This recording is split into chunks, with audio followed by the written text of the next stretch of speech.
Hey everyone, today is Thursday, the 13th of February 2020. This is The Gap, episode number 503. I'm Luke Lawrie. Joab Gilroy is here this week again. How you feeling this time around? Bit better? Better. Yeah. Better. So what was Yeah, going I think on? it was a combination of a couple of things. First of all, I think Uncut Gems gave me fucking acid reflux. You know, stress-related acid reflux. Right. I'm dead serious. I'm 100% dead serious. I have literally zero stress in my life, and yet the day after I watched that fucking movie, I suddenly had stress-related acid reflux, and it was also I had the flu. So I had both those things at the same time, and I went to the doctor. I'm like, "Oh yeah, this is happening. This is happening. This is happening. This is happening." She's like, "Uh," You've been watching movies, haven't you? she's like legit, like some like yeah, those are symptoms, but not of like one thing. Just well, I had to get some blood tests, I guess. I did some doctor googling and stuff. I'm like, I don't know. I put them all into Doctor Google, and I said I might have diabetes, and she's like, well, okay, we can test for that right now. It'll take 3 seconds, and it took 3 seconds. She's like, you don't have diabetes. Don't Google your symptoms. And then yeah, like a week later, the flu obviously just, sort of went away. It wasn't the coronavirus, although I had been drinking Coronas like just beforehand, not related. And I'm sure that joke has been made a billion times. But seriously, that like literally, I was drinking Coronas and then I got a flu. There's some precedence there. Yeah. Anyway, so yeah, I go back to she makes me get a bunch of blood tests, right? She's like, I don't know, like, I honestly don't know. Oh, I forgot the best part of this. The best part is her name is Dr. Bogda.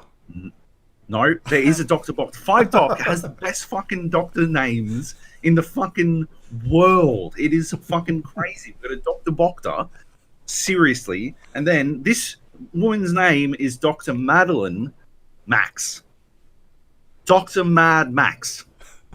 That's fucking insane. Like, how? Like, did she marry a dude named Max just to make that name happen? Or was she, or like, is that her maiden name? And she kept it as Max to keep Mad Max as a thing. Because, like, either way, it's fucking amazing. I mean, Max is a fantastic last name. But Madeline, Mad Max, fucking crazy. Anyway, obviously, yeah, that's how I picked my doctor. First, I went to Dr. Bokta, and then I went to Mad Max. You only go to doctors that have ridiculous names. Fucking insane names, yeah. That's how, like, maybe it's not the best way to pick doctors, I don't know. But yeah, anyway, so went back to the doctor earlier this week because I still felt like pretty bad, like really fucking bleh, like I was going to spew all the time, but not actually spewing or anything. But that's acid reflux, right? It's just like there's too much acid in your body, and it just sort of tries to get out. This is a super fucking fun conversation for people listening who are queasy about vomiting. But anyway, yeah, like she gave me some fucking super antacid tablets. She's like, well, go on. So like clearly none of like the other symptoms were just the flu. This is just acid reflux. Trying to cut down on like spicy foods and high acidic foods, which means no more chilies for a little while for me. And then yeah, and try to not let stress get to you. I'm like, stress hasn't been getting to me. Everything's fucking Gucci, baby. I'm fucking good, right? Like there's nothing wrong with it. The only thing I can think of is I watched this fucking movie where Adam Sandler spends fucking 2.5 hours tying my fucking stomach in knots, making worse and worse decisions. And yeah, that was it. That's 100% it. She wouldn't come out and say that Uncut Gems gave me fucking acid reflux, but I am thinking of suing Adam Sandler, Netflix, the fucking what's his name, Kevin Garnett, and the diamond industry. New York, because they really put me out of contention for an entire week. It's gonna have to be like punitive damages, like mental, for mental anguish, because I didn't really lose out on any work. Anyway, good times. Speaking of people making worse and worse decisions constantly, have you watched Locke and Key on Netflix? No, not yet. I read that Nate kept saying it's really good, but I read it's not good, so I don't know. It's pretty good. Yeah. Until they get to like the climax, and then it's like everyone gets hit by a stupid ray. Everyone gets like they just start making the dumbest fucking decisions possible for the purposes of pushing the plot in a certain direction, and you're like, why? Like it's literally don't go in there. He's behind the door. Don't split up. Why are you going up the stairs? Don't go. Fucking, is this your first horror? And you just like fucking. I was literally yelling at the fucking TV, which didn't help my acid reflux, but still better than Uncut Gems. So, that one, like Uncut Gems, is stressful in a very weirdly cathartic way. Lock and Key is very stressful in a How didn't nobody watch this? How did nobody on set go? Like I was watching those clips of someone linked those clips of fucking Ben Affleck talking about Armageddon. Have you ever seen his director's commentary? The commentary, clips? Yeah. Where he's like questioning Michael Bay about all this stuff, and Michael Bay's telling him like, "Shut up, shut the fuck up." Ben. I was like, but seriously. Was there no one like Ben Affleck on set at Lock and Key going like, why wouldn't they just like it? This doesn't even require any extra effort. Like it's literally just a question that one of them actually asks. I can't say what it is without a big spoiler, but like, one of them actually asks this question, and like. No, like they just well, don't worry about it. It's like fucking, I don't know, like JGL in Looper. Like how does time travel work? Don't worry about it. Like just don't get. Oh, I don't. We don't have time. Yeah. Like let's just fucking skip ahead. Okay? And plus, if we explain it to you, someone will try and prove us wrong. Except in Lock and Key, right? They're just like this is pretty fucking mission critical stuff. It'd be like. Did you use poisoned peanut butter on the sandwich? And they're like, don't worry, we don't have time to fucking investigate whether or not that definitely poisoned peanut butter was used on this sandwich, or if we used the good, like, I know the jars are sitting right next to each other, and they could have been switched at any time, and we're not sure. They're on a fucking lazy Susan. We spun it. We're not sure which is the point, but don't worry about it. Just don't worry about it, okay? Just fucking move on. And that actually, like that rough scenario, that obviously I've changed details to protect spoilers, but that happens a couple of times at the climax of this TV series, and I was very upset by the end of it. I will not watch the next one. I won't watch the next season. No, they can get fucked. I'm too upset about it. Too annoyed. Yeah. So there was that. Fair enough. And the other thing I've been watching that annoys the fuck out of me is Star Trek Picard. Have you been watching this? No, I haven't started yet. It's on CBS Access over here, and because it's a weekly show, I think I'll wait until it all comes out, and then I'll use the free trial. It's a good plan. Because I think back home you can watch it on Amazon Prime or something like that, but not here. It's not Amazon Prime. So anyway, I'm waiting. It's a good plan. But yeah, the first 2 episodes of that, I was sitting there like, I don't know if I can do this anymore. I don't know if they go into fucking these 10-minute long rants about fucking stuff I can't understand. I'm just like, trade routes. Yeah, basically. Anyway, so Star Trek Picard, they're just going to these fucking like fucking non-stop like. It's like they just thesaurused up a bunch of fucking science shit, and it's just like non-stop fucking science words, and I'm like, I don't really go in for the whole anti-intellectual. Oh, you dumb science bitch. Nobody understands what you're talking about, you dumb science bitch, or whatever. But yeah, it is sort of like, what? What are they saying? And then you go back and watch it again, and like it sort of makes sense. But because of the way it's sort of laid out for you as sort of exposition, the start of the explanation of whatever fucking science shit they're talking about doesn't make sense without the end of it. And so, but the start is then just sort of fucking science words until you get to the end, and then you're like, did you watch any of the originals? TNG? No, I never watched it. Any Deep Space Nine, Voyager? No. None of it. I didn't like Star Trek. Okay. Yeah. I've watched the movies, the J.J. Abrams movies, and I watched Star Trek Discovery or whatever the fuck it was. I didn't like that. I stopped watching that. Yeah. Yeah, I don't know. Yeah, I guess maybe I would like Picard more if I had more attachment to the characters.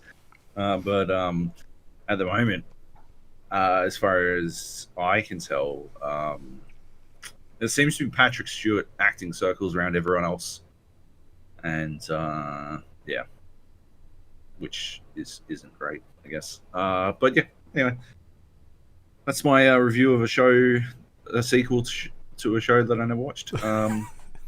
Yeah, good times. And then the other thing I've been watching is Mythic Quest. Which I think I was shitting. I don't know if I was shitting on it on the podcast last week or just after the podcast. But I truly 100% believed it was going to be awful. And I will very happily eat crow. I thought it was pretty good by the end. I don't think it was like, so Mythic Quest is a game, a TV show about a game studio created, written by most of the team behind It's Always Sunny. So Rob McElhenney, Charlie Day, and Megan Gans all write episodes, and they're all like involved with the creation of the TV show. And Rob McElhenney plays. So Rob McElhenney is Mac from It's Always Sunny. He plays this creative director, Ian Grimm. Yeah. Creative director on this MMO RPG called Mythic Quest, which is the the biggest game in the world type thing, and it's sort of a little bit like The Office set in a game dev studio, but it's got some very clear departures as well, and yeah, it sort of explores relationships in a game dev studio. Iron Grimm, Mac's character, is this obvious narcissistic egomaniac, and yeah, people around him sort of just have to pick up the fucking pieces and do what they can with what he sort of like lays out for them. So you've got the dude who plays cricket. I can't remember. David Hornsby, who plays cricket in Always Sunny. Rickety Cricket, if you're familiar with the show. He plays an executive producer whose job it is to sort of wrangle all the creatives into doing the, whatever the fucking head office wants, the people in Montreal want. Then you've got, what's her name? I can't remember her name. It's been awful. There we go. We got Danny Puri Abed from Community. He's this blood-sucking fucking monetization expert, and so he implements all the stuff that basically sucks as much money as possible out of people. He sort of plays it like this real psychopath. I thought it was going to be, he was in something else, and he was I don't think he was awful, but they played it like they wanted a toned down Arbed, like a shitty Arbed, and it really fucking sucked. But that's not this. Powerless. Yeah, he was in Powerless, and he was just this, you know, prototypical nerd. But in this, no, he's got some room to do some other stuff. You've got what's her name? Charlotte Nickdale. Plays the. I think she's the lead programmer. So Poppy, she's Australian, and they go all in on the Australian accents. She just does her Australian accents, and it's very weird to hear in a TV show. But they got swearing and stuff, and that sort of works in an Australian accent. I like hearing swearing in an Australian accent. It's the only reason why I listen to this. And then F. Murray Abram is CW Longwatton, this fucking narrative designer who won a Nebula award, like a big sci-fi award for his like smutty fucking old school fantasy tripe, and now he just sort of like is an old dude in a young person's world. That's basically it. And yeah, it's just like I don't know, they just explore some like it's just funny a lot of the time. It's not fantastic. A lot of it might be funny because it's vaguely familiar. But yeah, I don't know, it just fucking works. It's way better than I expected it to be. And yeah, it's got some genuinely fucking good bits in it that actually work really well and remind me of like why Always Sunny has all of my fucking love and will get me to continue watching even after the last 2 seasons where about half the episodes were pretty bad. Yeah. Right. Are they like big episodes, or are they sort of 30 minutes? 30-minute type stuff? Yeah, 30 minutes, I think. Yeah. Yeah. So pretty easy sort of to digest, I guess. Yeah. Yeah, it's cool.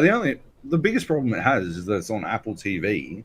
I had to use so my wife used her 7-day trial to watch what's it called, The Morning Show, which she reckons is pretty fucking awesome, but I didn't watch it. And then so I used my 7-day free trial to watch this, and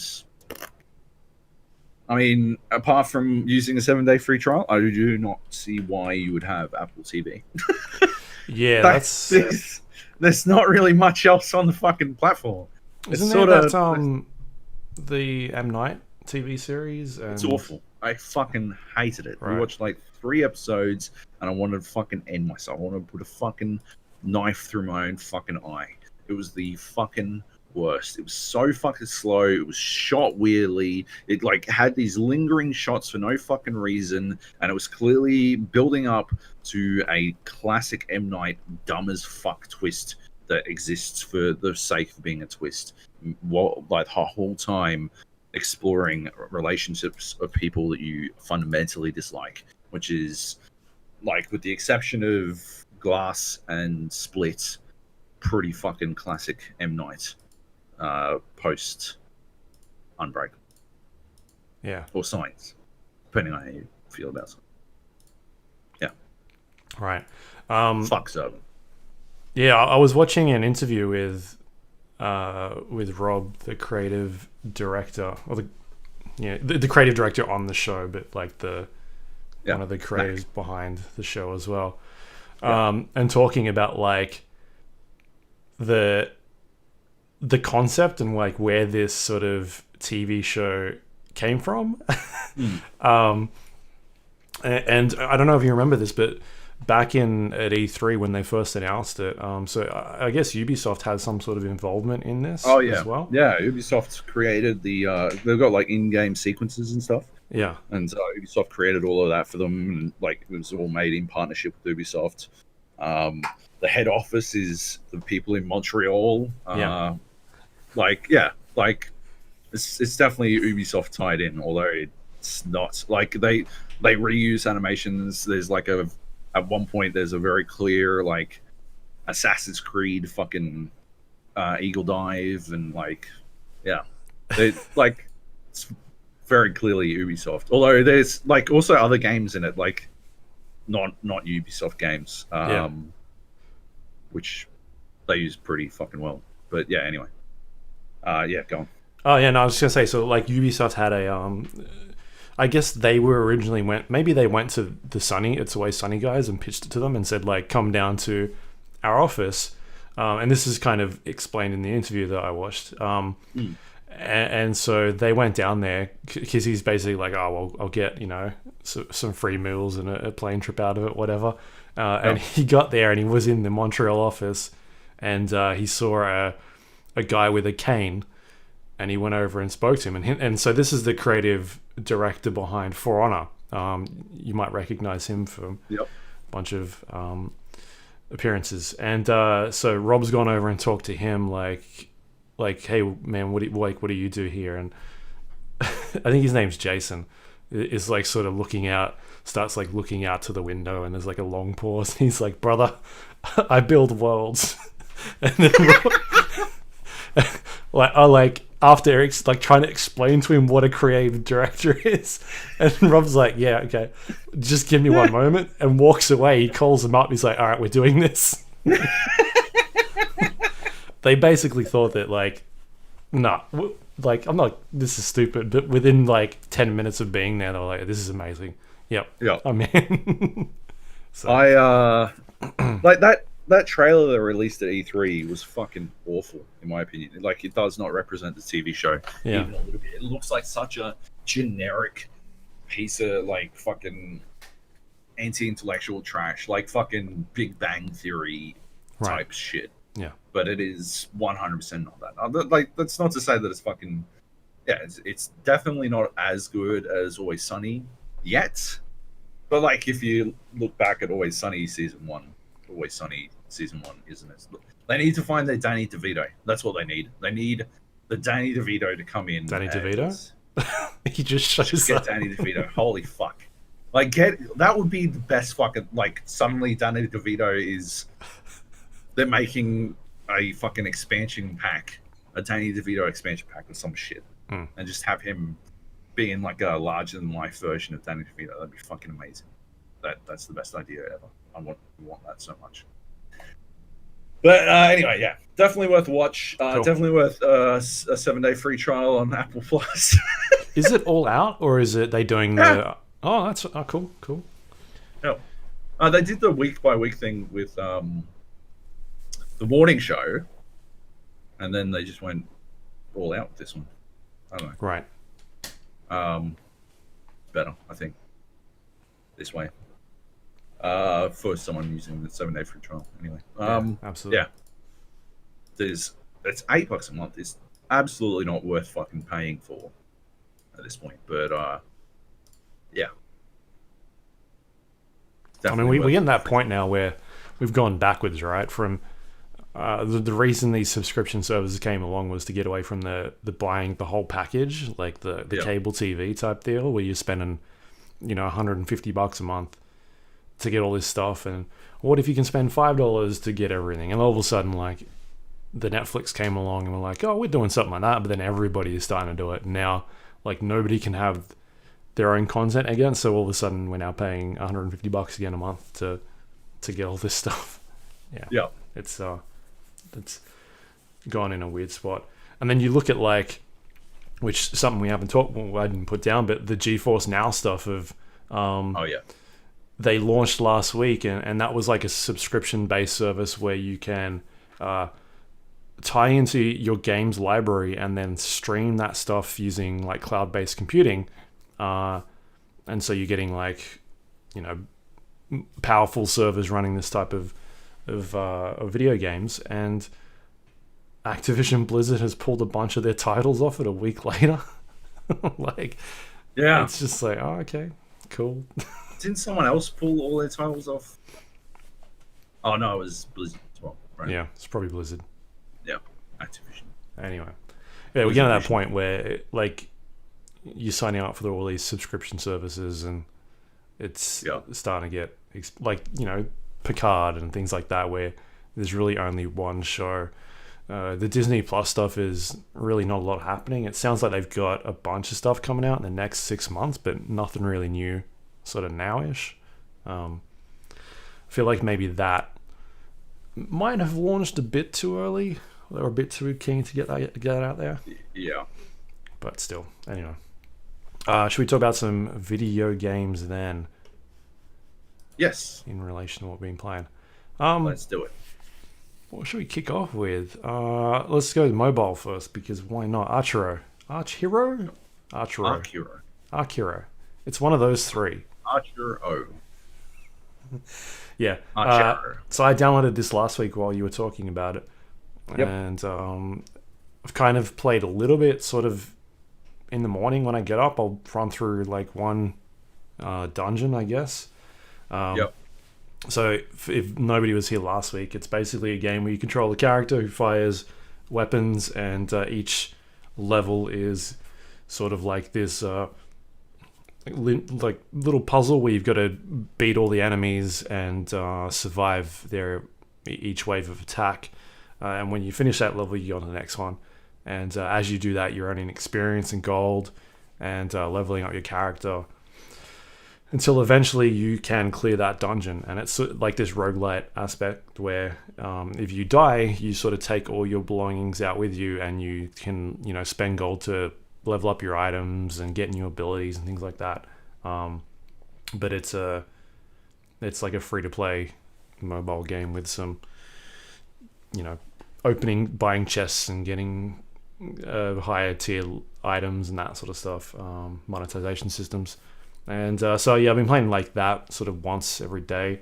I think I'm up to the third dungeon now, where it's moved from a progressing through to each sort of level as opposed to being like, here's a bunch of enemies you need to clear. This one is now like a wave-based level. Each time you kind of kill a bunch of waves, and then it moves you up to the next one.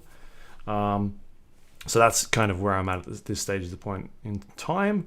I'm enjoying it for the most part. It's pretty good. I think the only negative stuff I'll add to it is stuff that you were, I think, alluding to last week with the performance of the game.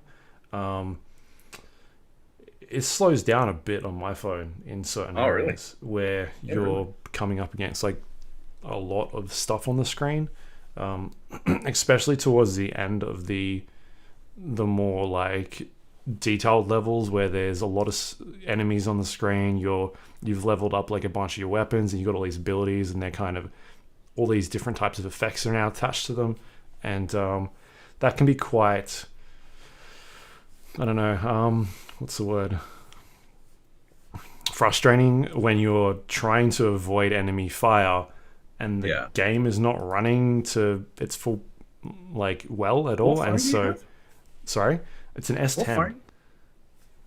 Wow. Okay. It's a new phone. Yeah. Yeah. That's weird. Because I was saying I didn't have. Oh, I thought you were saying you were having slowdowns last week or so. No, I was saying that in the trailer, in the fucking ad they play for the game, there's always a bunch of slowdown. Oh. But it doesn't happen for me in the game because the ad is not like the game. Right. It's very weird. Yeah. I've got a slightly older phone than you too. That's weird, man. Maybe they just haven't optimized properly or something. I don't know. Or maybe the S10 is like at some fucking ridiculous fucking. Maybe my phone's only at fucking, I don't know, 1080p or some shit, and yours is at 4K or some shit, and they haven't made it so that it can scale it down or something. Yeah, exactly. That's weird, man. That's so weird. So that's my biggest criticism so far. I don't know how egregious the microtransaction stuff will get later on. Yeah. Like it's pretty bad where I'm up to. It's bad. So you're at World 3, right? I think. I'm pretty sure. That's where the wave-based stuff sort of starts. Yeah. And I'm at World 6, which is another wave-based one. Mm-hmm. And I feel like I can't really get through World 6 without grinding. Like I could, or paying money. And I'm currently just grinding. and it's a bit annoying because yeah, it just feels like I'm like the first boss on wave on 6 takes me fucking as long as it does to clear the first 2 wave based levels, and it's just fucking annoying. Like it's so much health, and if I don't get the absolute best fucking power ups, I just have. I'm either gonna sit there for the next on the toilet for the next fucking 15 minutes trying to beat this fucking boss, Yeah. or I'm gonna inevitably die to it, regardless. Like, yeah, it's a very annoying. It's one of those fucking like spitter plant things that pop up out of the ground. And as bosses go, it's a pain in the dick because you can't put fucking damage on it the entire time. And it doesn't have a fucking much of a warning as to where it's going to fucking pop up when it so it goes down into the ground and you can't shoot it anymore, which significantly delays your fucking DPS, like like ruins your DPS. But then when it pops up, you don't know where it's going to be, and it often pops up on me and does a fucking quarter of my health when it pops on me. So you've got to be fucking moving around constantly when it's not there, so that you have a chance to fucking get out of the way. Yep. And yeah, that's just fucking annoying. And then you've got to do as much damage as possible. But if you're moving at all, you're not doing any damage. So you've got to somehow fucking time your pause right to make sure you get it when it fucking pops up, start spitting, and it's just a really fucking annoying boss. I mean, I've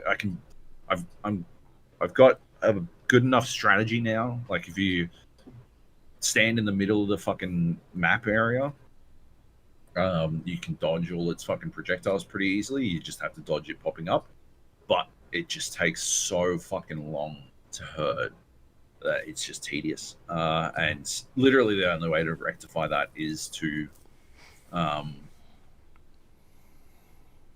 like increase the DPS that I do. Like it's not really a case of not having enough health. It's literally just I don't do enough damage to knock it down in any kind of, I don't know, speedy fashion. And so often, I don't know what it is. I think I said it last week, but like every time you finish a level, it adds more possible power-ups to the pool. But so often now, every time you finish a dungeon. Yeah. Yeah, so often now I feel like I'm just getting like the potential power-ups in my pool are just for shit. I just Stuff fucking you don't want. Yeah. Absolute stuff I don't want, and it's so diluted. And I've got a choice between 3 fucking power-ups, all of them fucking awful. And I'm like, well, like I went ahead after last week. I went and crunched the fucking numbers because I got Spirit Attack up, which is your little fucking pew pew things. They don't even do 10% of my regular damage. This is your pet, right? Yeah. Yeah, your pet. So getting Spirit Attack up increases them by about 10%, which means it's not even a 1% DPS increase. Like, it is fucking terrible. And yeah, it just feels like such a dick punch whenever your only options are spirit bullshit. So yeah, I don't know. Just sort of fucking. That's pretty annoying.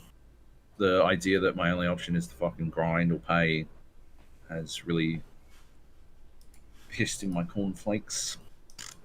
But yeah, that's about it. I don't know. You'll get there eventually as well. Until then, it's pretty cool. Yeah, it's a good sort of 15 minutes, fun little game. Yeah. Until I sort of hit a wall, we'll see what happens. But I'll keep checking it out every morning. Yeah, and like you said last week, the energy system is really weird. Like I'm at like 90 energy. Like I've gone over my max cap because I keep getting more energy. Yeah. I'm not gonna sit there and play it for 2 hours. I kind of feel like that's what they want you to do, and yeah, I'm not into that. So whatever. Yep. But I guess it's good that they're not, at the moment at least, trying to really halt your progress. You stop getting more energy. Like 100%, you stop getting more energy, and it'll just bleed away. But like I said last week, I think your base energy is 20 or something. and the odds of you using all 20 in one sit down are fucking pretty low. I think even the time it would take to use all 20, like assuming like a couple of times, the one time I ran out of fucking energy quickly was when I had a punt at just fucking, I jumped into into this level, got 3 things as my initial fucking, like 3 spirit attack bullshit things as my initial fucking power ups. I'm like, well, fuck this shit. I'm just gonna die and reset. And I did that 3 times, and then I was out of fucking. I'm like, oh yeah, right. So then you sent them $10 to refresh it. I sure did. Not, but yeah. Anyway, yeah. Right. Yep. Cool. So yeah, that's been the mobile game I've been checking out. What else do we have here that we talk about? Apex Legends. Let's go with that. That's next on the list. Sure. We jumped in and played a bit more of this. So last week we talked about how Revenant was the new character that was put in there. We're having a lot of fun with that. But yeah, since then we've been playing, I guess, the 3 of us, like me, you, and Kleb, have been jumping in every once in a while. And yeah, it's been good. Had some good wins, some not so good wins, but yeah, for the most part, it's been interesting. That one game that we had where we won and we started off in the worst spot possible. Kleb was our jump master. Right, yeah. It took fucking nowhere. Like literally nowhere. Not even next to some loot crates. Just fucking. It was just like, oh yeah, this spot in the grass. Maybe we could play some fucking soccer. Fucking classic. Yeah. We're like running around. We must have spent like fucking, I don't know, 40% of that fucking match with nothing. Like absolutely nothing. Yeah. Anyway, you was. Well, we were looting up, and then it was sort of just north of the party boat. I don't even know what it's called. Mirage's boat. It's got like fireworks going off, and there's like disco lights and dancing and music and that sort of stuff. And we ended up going over to sort of like the center of the map. What is that area called? I've forgotten. I don't know. It's did we get a vault key? Anyway, near the vault key, and we're fighting a team there, and all of a sudden, like a second team come in, and we were like, we need to go because we're gonna get sandwiched here between 2 teams. We'd be fucked. This fucking tunnel. And so Kleb was already down there in the tunnel. You were next to me, and then this second team that was coming in, who weren't engaging. The other 2 teams were already fighting. So this third team rocks up, who is above us, and we're like, let's just fucking go. So we jumped down. I threw like my dome shield down because I was playing as Gibraltar to stop them from hitting us. Because they started fighting, and then we just basically got down the tunnel and left. Like, see you later, we're gone. And so we get out of that tunnel after looting a couple of crates that were probably already open. And once we leave there, there's yet another team fighting someone else, like just as we get out of that part. So we start engaging them, both those teams. And I think we must have spent the next like 10 minutes fighting in that spot. Like non-stop. Somehow, like, very lucky. I think we were only third-partied like twice. Like it seemed like there must have been 10 fucking teams rolling up on this one spot. But we were in that initial fight, and then someone third-partied like the team we were fighting, but we didn't get third-partied. And then someone else third-partied that team, and we were still like obviously fucking balls deep in this fight. But somehow we weren't the team getting sandwiched. And then suddenly we did get sandwiched. We managed to fight them off before the other team like came in, or like we didn't get third party. We got like fourth party or fifth party or some shit at this point. Like there was so many fucking teams like converging on this one fucking spot, and we just fucking held out. Yeah. Like literally fucking sliding in on death boxes to grab new armor. Like there's no time to fucking shield cell up. You literally just get fucking armor off the next dead body. Like that kind of shit. Like it's awesome. Like that's fucking cool about Apex is that they fucking realized how much that incentivizes you to fight into people. Is like that idea of being able to replenish all of your armor just by picking it up something off a dead body. Picking up a dead body, yeah. Really fucking smart. And yeah, like taking full advantage of that, scrambling, like standing there in the middle of getting shot and like standing back and forth, strafing back and forth, like literally just to get an extra clip of fucking ammo because the person you killed was down to their last clip as well. And like everyone, like we're just fucking bingo on ammo all over the fucking place. I picked up a fucking Kraber at one point because my heavy, whatever the fuck, I had the flatline, the heavy ammo flatline, but I had like 15 bullets left in that. And so I had that and a fucking R99. And so I'm like, well, I'm just going to pick up this fucking Kraber and use that for a bit. Using that because at least it's got fucking ammo and maybe we can get someone else who's got ammo. I'll just switch guns when I get there. And yeah, I switched guns, switched armor. I must have done that shit like fucking, I don't know, a dozen times in that fight. It was fucking insane. It was like non-stop. That was pretty fucking. That was very much react and win. That was the definition of react and win. But it was the fucking.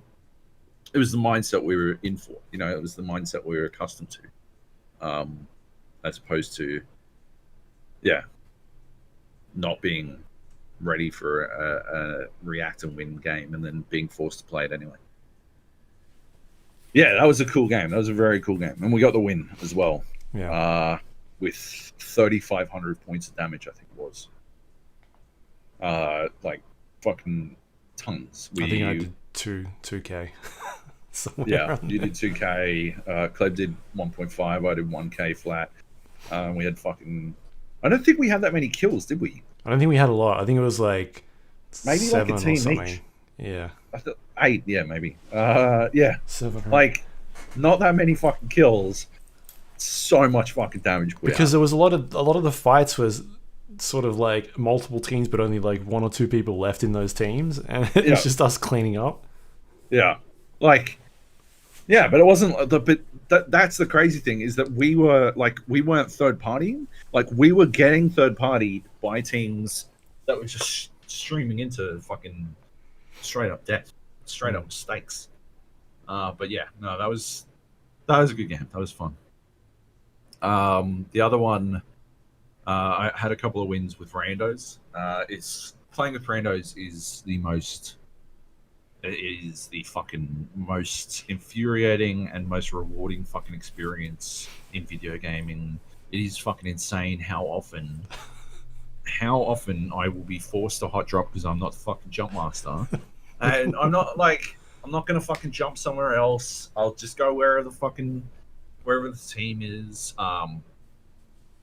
But yeah, we do a hot drop, like the hottest possible drop. We'll go straight down from the fucking thing onto one of the cities, and my 2 dipshit fucking teammates will fucking die, and I will still be up, and I will wipe the team that killed them, and then I'll run over to go get their fucking things back up, and they'll have disconnected. And it's like, what are you like? What's the fucking point? What is the point? What fucking game are you playing, cunts? Right? Like, what the fuck is the point of jumping in, hot dropping, being so fucking shit that you can't even fucking win, right? And then not waiting around while the one guy on your fucking team who just killed 3 motherfuckers in his fucking white fucking armor with a fucking. What's that fucking energy weapon that takes 16 seconds to fucking charge up before you fire it? Like, fucking running around with that thing, like, fucking punting into cunts, just doing his fucking best, somehow wipes all of them, and then runs over, and his only option is to loot your dumb fucking body and play the rest of this fucking game out on his own, because you couldn't fucking wait an extra 15 seconds to see if you could fucking do it. Like, what are you doing? Like, I, honest to God, don't understand what game they're playing. Because why would you wait 3 minutes just to hot drop and die? right? Like, wouldn't you at least wait and see? And then in the games where they do wait around, right? Where they do wait to see if I can actually get the win on this hot drop, because you almost accept when I'm jump master. If I'm not jump master, we're hot dropping. If I am jump master, we're dropping somewhere fucking sensible. Yep. When we hot drop with fucking randos and they wait around and I get them back in, I reckon we win about fucking 60% of those games. Like, it's a like product of hot dropping and winning, right? Like there is something about hot dropping and winning that provides you with, I guess, the gear and the opportunity you need to generally have enough to win the rest of the game. You'll, like, if you hot drop and win on fucking 16 other motherfuckers, right? All the gear you need is in those fucking 12 boxes, right? So you're pretty good to very quickly get all the gear out of one entire city out of these boxes. So I think it provides you with a lot of opportunity to win. But you need to have actually stayed around to see if you can get to win. And if you can't even fucking do that, then yeah, what the fuck is the point? Because yeah, I genuinely 2/3 of the time I reckon if I can get my teammates back in, and I will always wait around until my dipshit teammates die. If I die first, if we hot drop and they land us too far away from fucking, like, land us in 100 meters from a fucking building or something, which happens way more often than you'd think. Club. I'll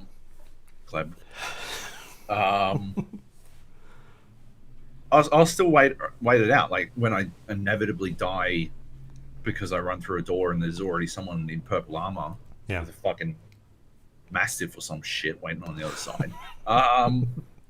Like, yeah, I will play it out. I'll wait and see. They rarely do it. One time they did it. The guy did it. He was real good. He finished that game on like 2,200 points of damage. I think it was like 8 kills. I had 6 kills. Our third dude had 0 kills, but still like 800 points of damage. Like, that was a fucking rough game. And he like got our fucking beacons and got us back in the game. But most of the time, yeah, when you're watching like your teammates, you're just like, well, this ain't happening. This is, like, we're dead. Like, this is over. I guess we'll just fucking re-up. Me and Kleb were playing with a rando yesterday, and this guy kept pingings to go somewhere else. I got killed trying to save the third guy from a firefight he shouldn't have taken. But he somehow lived. They finished me off. And Kleb came in and got downed, but like took down 2 of them, got downed, and we're watching the fucking third guy, and he's whiffing all his shots. But the last person on the other team must have been on like fucking a bee's dick, because he finally hits the one hit, like one shot. That's enough to kill this. Or the other guy ran into his bullet. Yeah, probably that. And then so he gets Kleb up. Sorry, he loots a bit first, and then he gets Kleb up, and then like Kleb gets my fucking beacon and runs off to get me back in, and this guy just continues looting over the other side of the fucking city, even though Kleb's like pinging. I'm hitting spacebar to fucking tell him to go for the beacon and all this kind of shit. Anyway, so Kleb gets jumped trying to get me back up, and this guy's still like 200 meters away, and we waited to see how he'd go, and it was some of the worst shooting I've ever seen in my life. Like, I don't even know. Like, he might have been playing with a controller. I don't know. He might have been playing with fucking, I don't know, like a mouse like one of those fucking balls in this. I don't know. Fucking a trackball mouse, yeah. A trackball, yeah. Like fucking, or maybe he was like, maybe even like keyboard arrows. Oh, like turn. page up and page down to look up and down. Yeah, exactly. Like, that might have been what he was doing, because it was fucking abysmal. And it was very rough to watch. But yeah. Right. After that, yeah, it was a bit demoralizing to see that happen. But yeah, like, it's absolutely react and win. gameplay, but it works. Like they have correctly incentivized. They've correctly created a game that incentivizes that style of gameplay by like properly implementing a whole bunch of different reward systems and like really little things that you wouldn't normally think about that wind up being really fucking good. That wind up working really well, and it's definitely my game of the moment. Right. The game I'm jumping in at. Are you playing much ranked at all? Because in ranked you can't leave matches. Oh no. Yeah. Maybe I should play ranked. If you leave a match while it's in progress, if you leave a match while it's in progress, you can't play for, I think it's 5 or 6 minutes, somewhere around there. Like it blocks you from playing. Similar to like Dota. Dota does something similar. Yeah, if awesome. you like abandon a match or your teammates, then it gives you a bit of grief. So if you end up being knocked out and then disconnecting while you're downed, or if you're killed and you've not waited around for your teammates to recover your banner and disconnect, same thing. But the moment that your banner times out, your beacon times out, then you can leave the game. Right. Okay. Yeah. Yeah. Fair enough. So makes sense to me. Just a bit better. So it's sort of forces people to stick around and wait. At least. Yeah. Yeah. I guess the downside to that is if you're with a team who's not doing anything with your banner and they just don't seem interested. Right. Yeah. Yeah. Although if it's ranked, it feels like they'd probably be incentivized to actually probably get you back. Yeah. Unless, there are times when it's just not a good idea to go for the fucking respawn point, but most of the time, I was playing with Frisco, and we landed on the Mirage party boat, and we won it. And then we got third partied, and I got killed in third party battle. And Frisco managed to win the ensuing fight. Right. And wiped them out. But you could hear the zip line indicating that we were getting fucking fourth party, or maybe fifth party. I can't remember how many fucking people. There was a fuck ton of people coming in on the ship, and sadly. Frisco, this was, I think, the first time he'd played, or since last time, since he put Apex down months ago, maybe a year ago or whatever. So he was like, I'm not sure what I should do here. How should I deal with this? But for whatever reason, Discord had fucked up and he couldn't hear me speaking. So I'm like, dude, there's a respawn right there. Get me back in. It doesn't matter. I'm gonna die again, but that's not important, right? They will focus on me because I'm an easy kill. I will be an easy kill, and they would just want to deny me from being able to get straight back into things. That will give you the opportunity you need to fucking do something to them, right? But you have to get me back to the respawn, and I'm fucking yapping. And then he's, but the whole time, I'd pause and he'd be like, yeah, just any ideas? I'm not sure what I should do. I'm like, get me back in. Just get me back in. Just fucking respawn. The respawn is right above you. And he's like, dude, I just need any advice at all. I'm like, are you fucking trolling me? Is that what's happening? Are you fucking playing your with headphones me? keep fucking up. This is the same thing happened with me and you, right? Yeah, it is. It's not my it wasn't my headphones. It was Discord. It's a Discord issue. And it wasn't my Discord because I killed Discord afterwards. After he finished. And he's like, yeah, seriously, dude, I'm not really sure what I should have done there.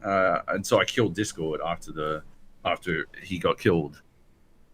And he still couldn't hear me. And so I had to type to tell him to fucking kill his Discord. And when he came back in, he's like, right, so I couldn't hear you at any point during that firefight. I'm like, I guessed. Eventually, I guessed. After I'd finished cursing your name, and all of your family's names, I guess that you couldn't hear me. But until then, it was infuriating. The ability to respawn someone back in is most of the time it doesn't take that long. if you think they're close enough, if they're closer than fucking 5 seconds away, then yeah, Right. maybe don't do the respawn. But if they're further than 5 seconds away from getting you back, getting to you, then yeah, you should always fucking respawn them in, because yeah, it is literally just a fucking great distraction, in my opinion. Like, and even if they do jump you, like the ability to jump out of the dropship and get to a further, like you don't have to drop directly on the fucking respawn pick, and so you can really just decide where you can drop. And yeah, I don't know. There's a lot to it, but yeah, no, it's good stuff. Yeah.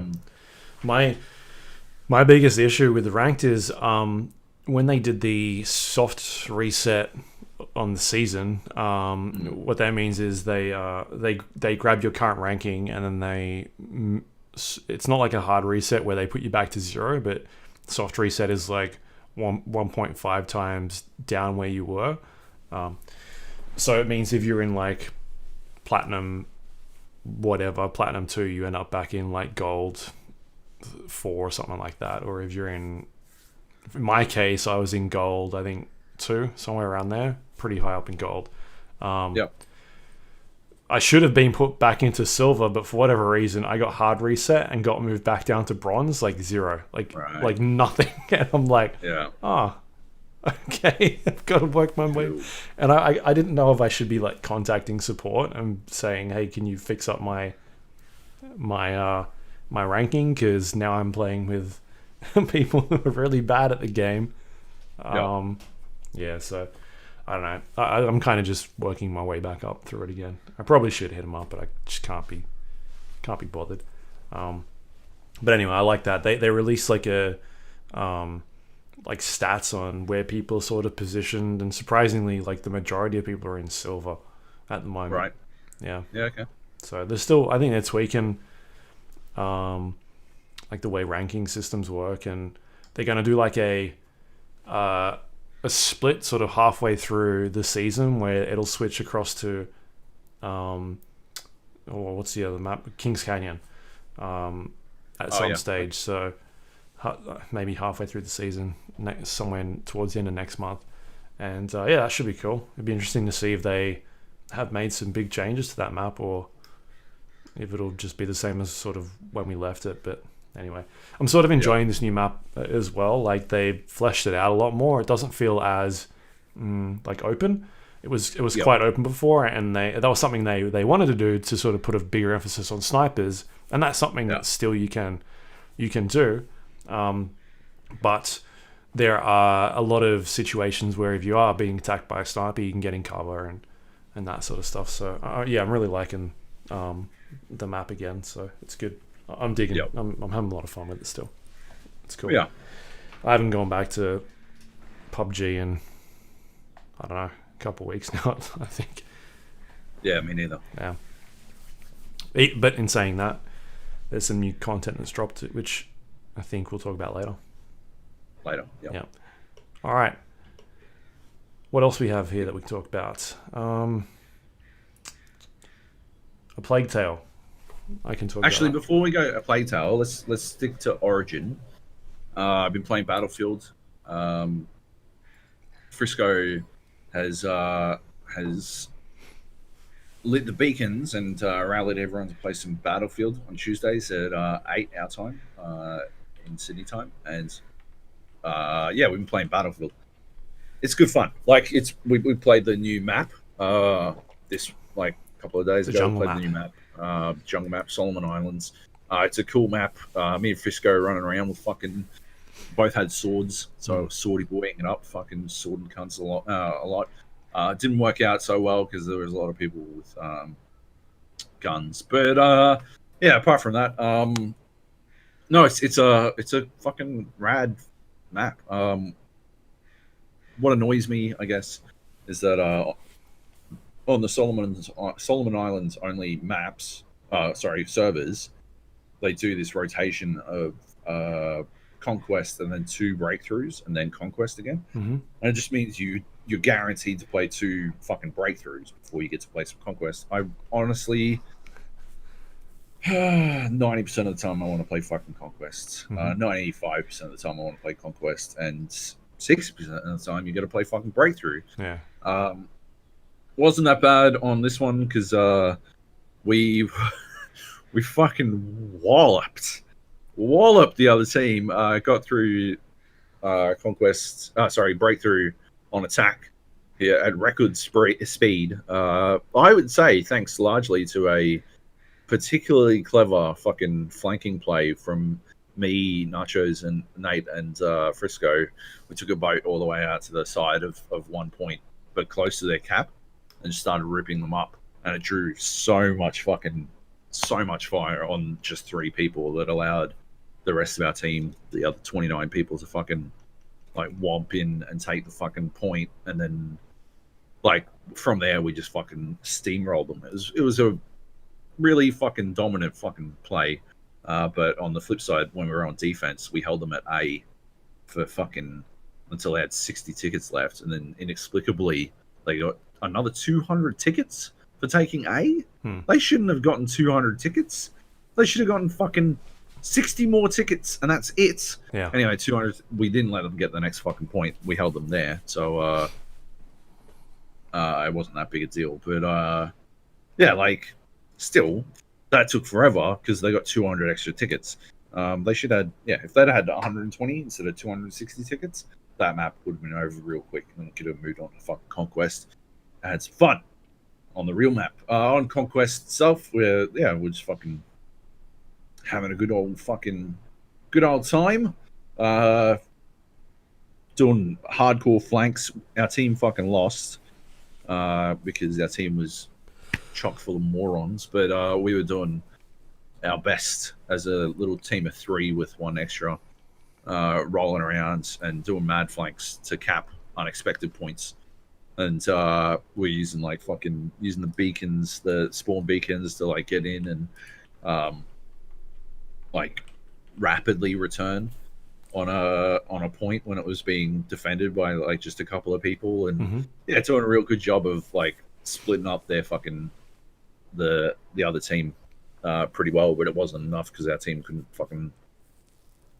hold a point, unfortunately. So that was pretty annoying. Like, it was annoying that we lost because we should have fucking won. But apart from that, I think we just did because it's probably a problem when your best players utterly refuse to use armor, like use tanks.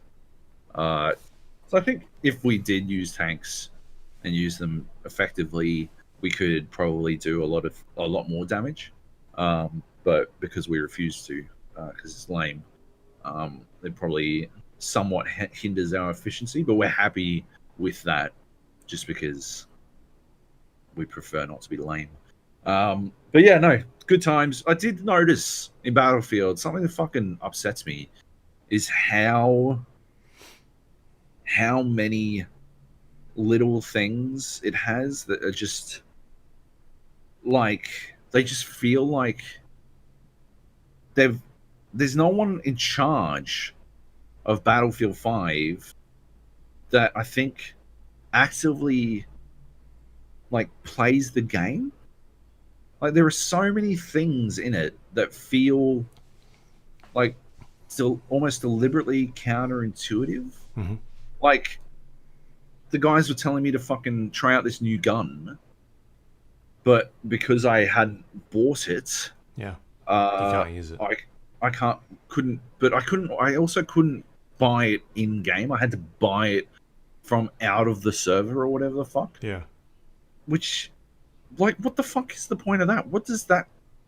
Why would it be like that? Why would you restrict me from being able to? If it is literally just a click away, right? It's not like I haven't fulfilled the unlock requirements. I just need to pay the dumb fucking company coins. So what's the point of restricting that?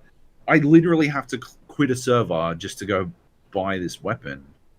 Like, so now, like, my gameplay experience every time I come back into Battlefield is what's supposed to be, I've got to go out of the game, like, make sure before I join a server, I go through and make sure I've got all of the new available guns or whatever. I've purchased them all, and like Meanwhile, if I want to play Apex, right? Boom, boom, I'm in, right? Oh, I guess you have to pay. You can't buy a hero on the map screen, on the hero screen, right?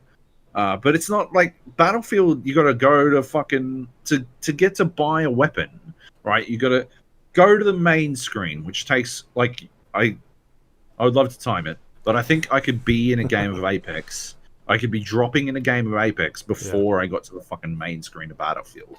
I don't know what the fuck it is with that game, but it takes forever to fucking load.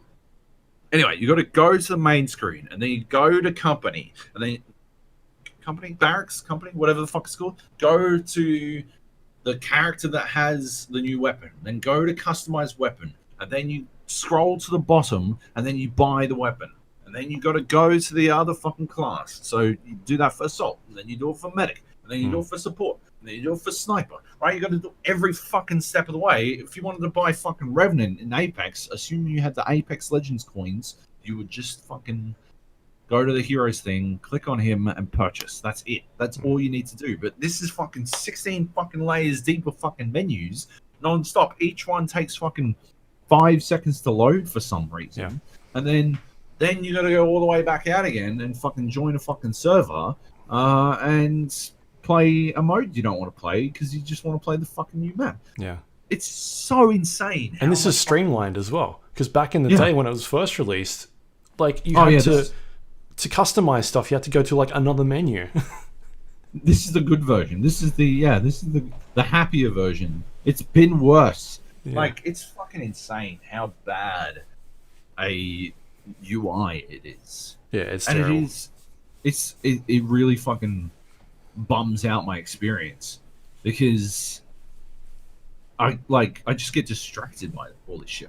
Maybe it doesn't impact other people, but like I can't fucking. It's like, I can't stop being a games critic at some point, and I can't turn that off. I'm just always sitting there like, who made this? Who fucking did this? Why? Like, have they ever fucking loaded Battlefield up to play it, or is it just some fucking nebulous thing that they're like, oh, I work on Battlefield. Is apparently people play it. I don't really know. I don't know.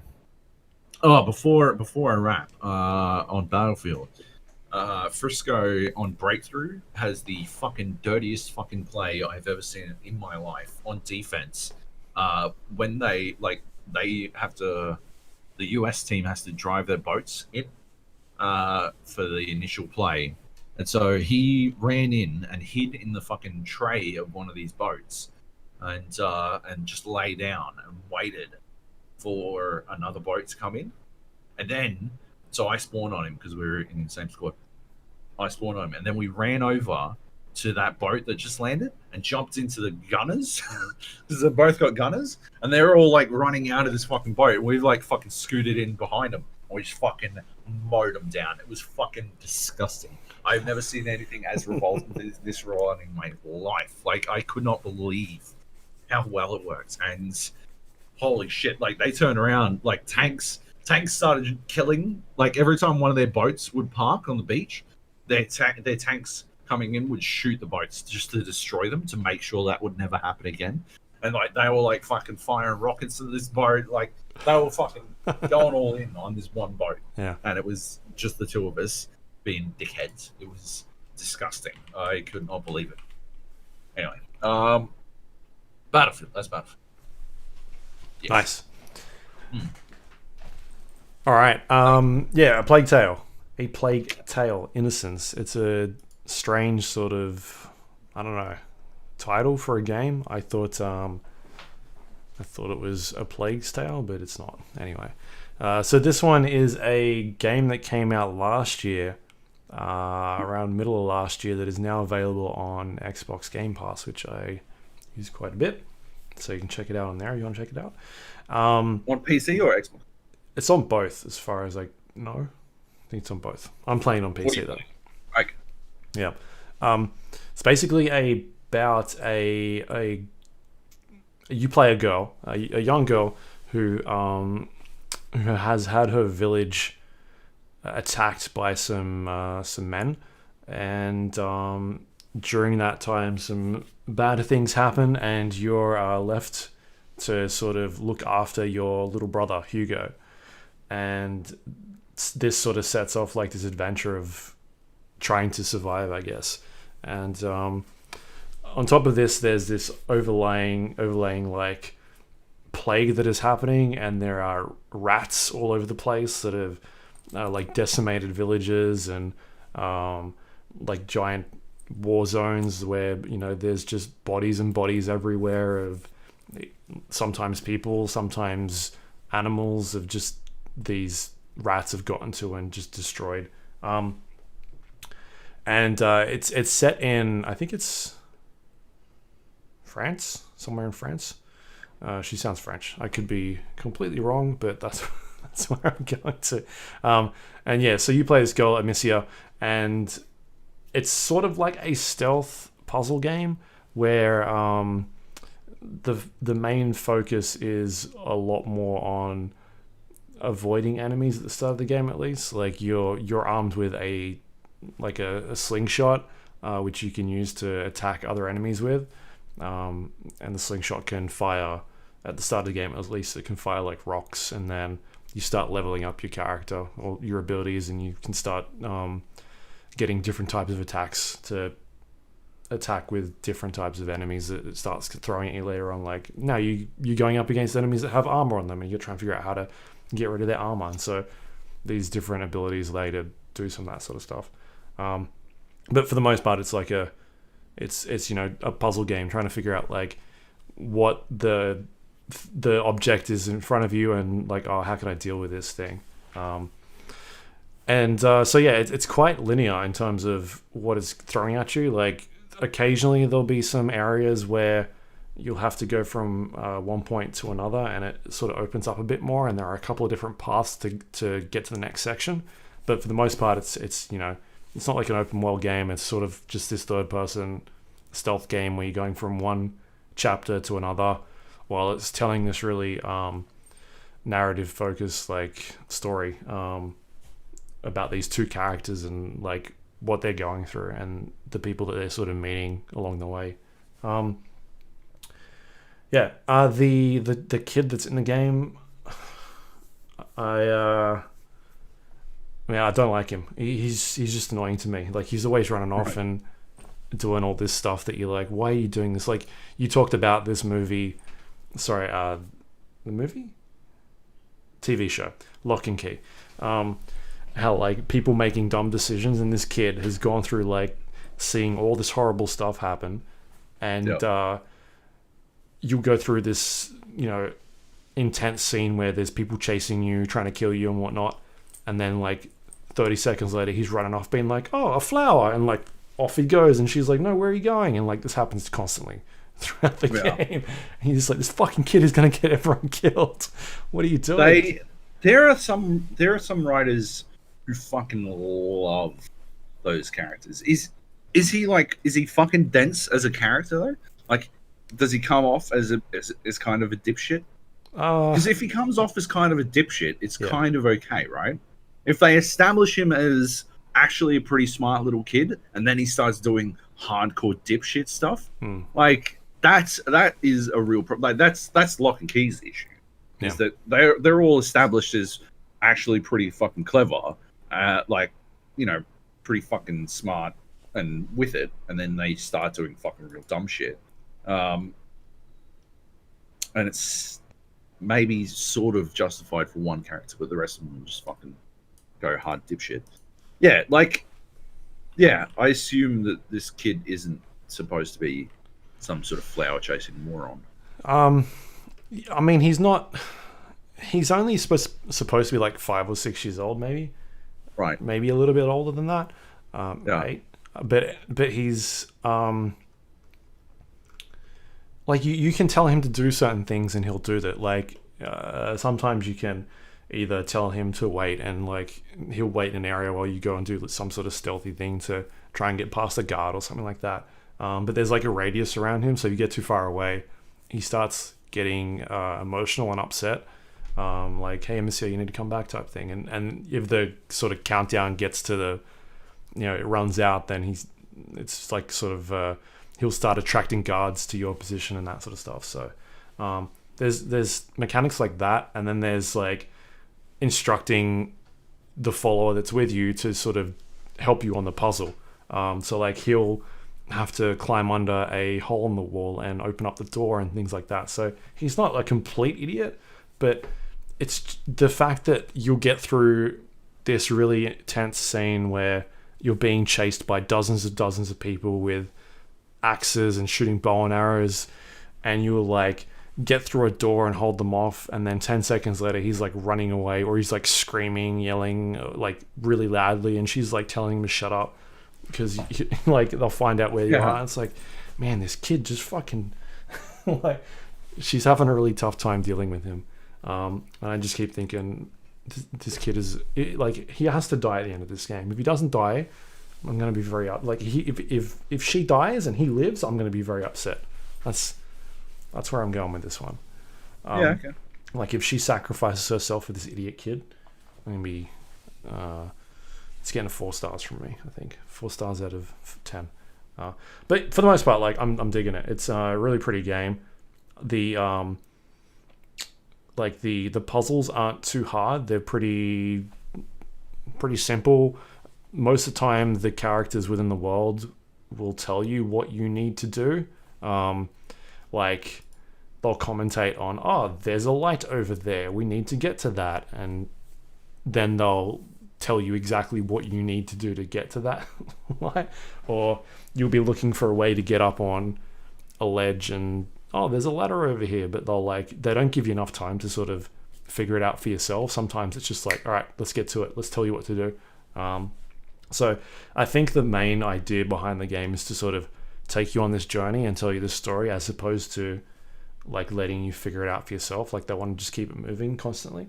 So it's not a very challenging game in that sense. There are like combat situations where they'll throw a couple of enemies at you. You're going to kind of react a bit quickly, but there's a really easy targeting system with the game. So once you do get into those encounters, it's not really hard to get past. And then the stealth sections where, you know, you're sort of working your way through a larger area and trying to avoid these enemies. Like that stuff is quite easy as well in terms of getting from point A to point B. But they also like sprinkle out crafting materials and that sort of stuff. So if you do want to go off track, you can go to another area in sort of this open section of the game and start collecting those materials to reward the player for exploring and going off the linear A to B path. So you can definitely do that, and that's cool. And then you've got this rat mechanic system where there are hundreds and hundreds of rats on the screen, and they're afraid of light. So things like flames and light sources will keep them away. So there'll be sections where you'll need to light a fire with a stick, and then you'll be like walking through this giant puddle of basically rats and moving them away as you go. And then the next part might be like lighting bonfires along the way and throwing like Molotovs sort of style weapons at these bonfires to light them up and get rid of all these rats. But like the technology behind it is really interesting and cool. Like they've taken sort of, we've seen it in other games where they take like a bunch of objects and sort of replicate them, and just you're seeing lots and lots of them. Things like birds and like in Alan Wake or whatever, where the birds sort of attack you, but this is like on another layer where they've got just a floor covered in these animals, and you're not able to move past them because you've got to figure out like what you need to do to get around them. And like if you try and go towards them into the dark, they just decimate your body. Like they'll start crawling up your arms and legs, and you've got about a second, maybe two, to back off back into the light before your game over screen sort of hits you and you're dead.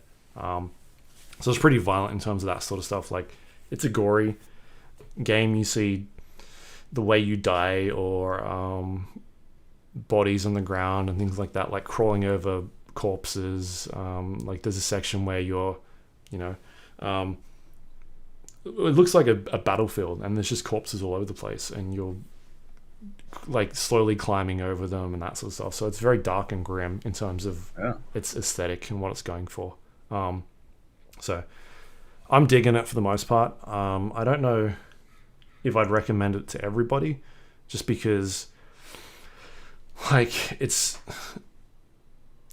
it seems to be a lot longer than what I thought it was going to be. I thought it was going to be a quick sort of 6-hour experience, but it seems like it's a bit longer than that. Right. There are, from what I understand, about 17 or 18 chapters, and I've just gotten up to chapter like 9, and I thought there was 10 as I was going through for whatever reason, and that just meant I was like, oh yeah, cool, I'm really close to the end. And then I looked it up and I was like, oh no, I've still got a ways to go here. So yeah, like I don't know. I think it's for a specific type of person that enjoys those like slower paced, story-driven games, where this one in particular is quite like a really long escort mission, because you're trying to get your brother safe, and so he's always with you, and when he's with you, you're walking really slowly, and occasionally you can run and that sort of stuff, but because you're trying to avoid people detecting you, because it's a stealth game, for the most part you're walking pretty slowly from point A to point B, and then there'll be sections where it's just like I said, it's pretty linear. Like you understand where you're supposed to go, and it's not very challenging at all. So I think for the most part it's for people that want to sort of a bit more of a chilled, relaxed. It's not relaxing in terms of the content it's trying to tell you, but it's not gonna be like a really sort of engaging game that you need to focus a lot of attention on, because it's pretty just like linear and easy to get through. So yeah, but it's still really cool to see what they've done for a. I don't think it was a AAA game. Was it a AAA game? Or was it an indie game? Double A. Yeah, AA. Somewhere around there. So 505 releases in. Yeah, pretty sure. Yeah. But anyway, like it's definitely surprised me in terms of what I thought the game was going to be, because I didn't think it was gonna have like combat in it, be as deep as what it was. Like, yeah. So I'm pretty surprised by it, because I was going into it thinking more like Senua's Sacrifice, something around there. But yeah, it's definitely surprised me. So yeah, cool. I'll definitely keep checking it out and seeing where it goes, because I'm interested. Because within the first like maybe hour, you sort of think you know where this game is going, and then it's like maybe there's something else happening here. And so I want to see what that something else is.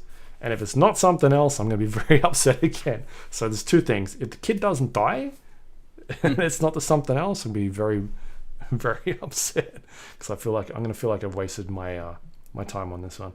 But maybe talk about that a bit more next week. Cool. Yeah.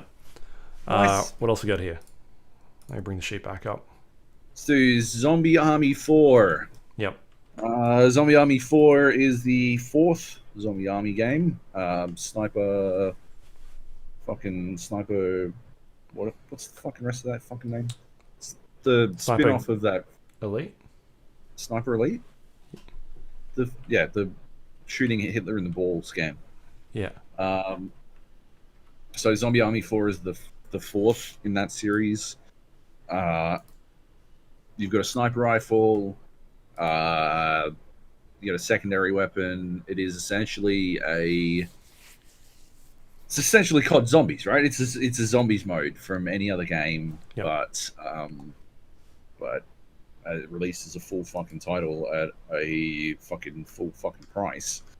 Wholeheartedly, it is not worth a full price. It feels like a spin-off mode. It feels like COD Zombies, right? Like, yeah.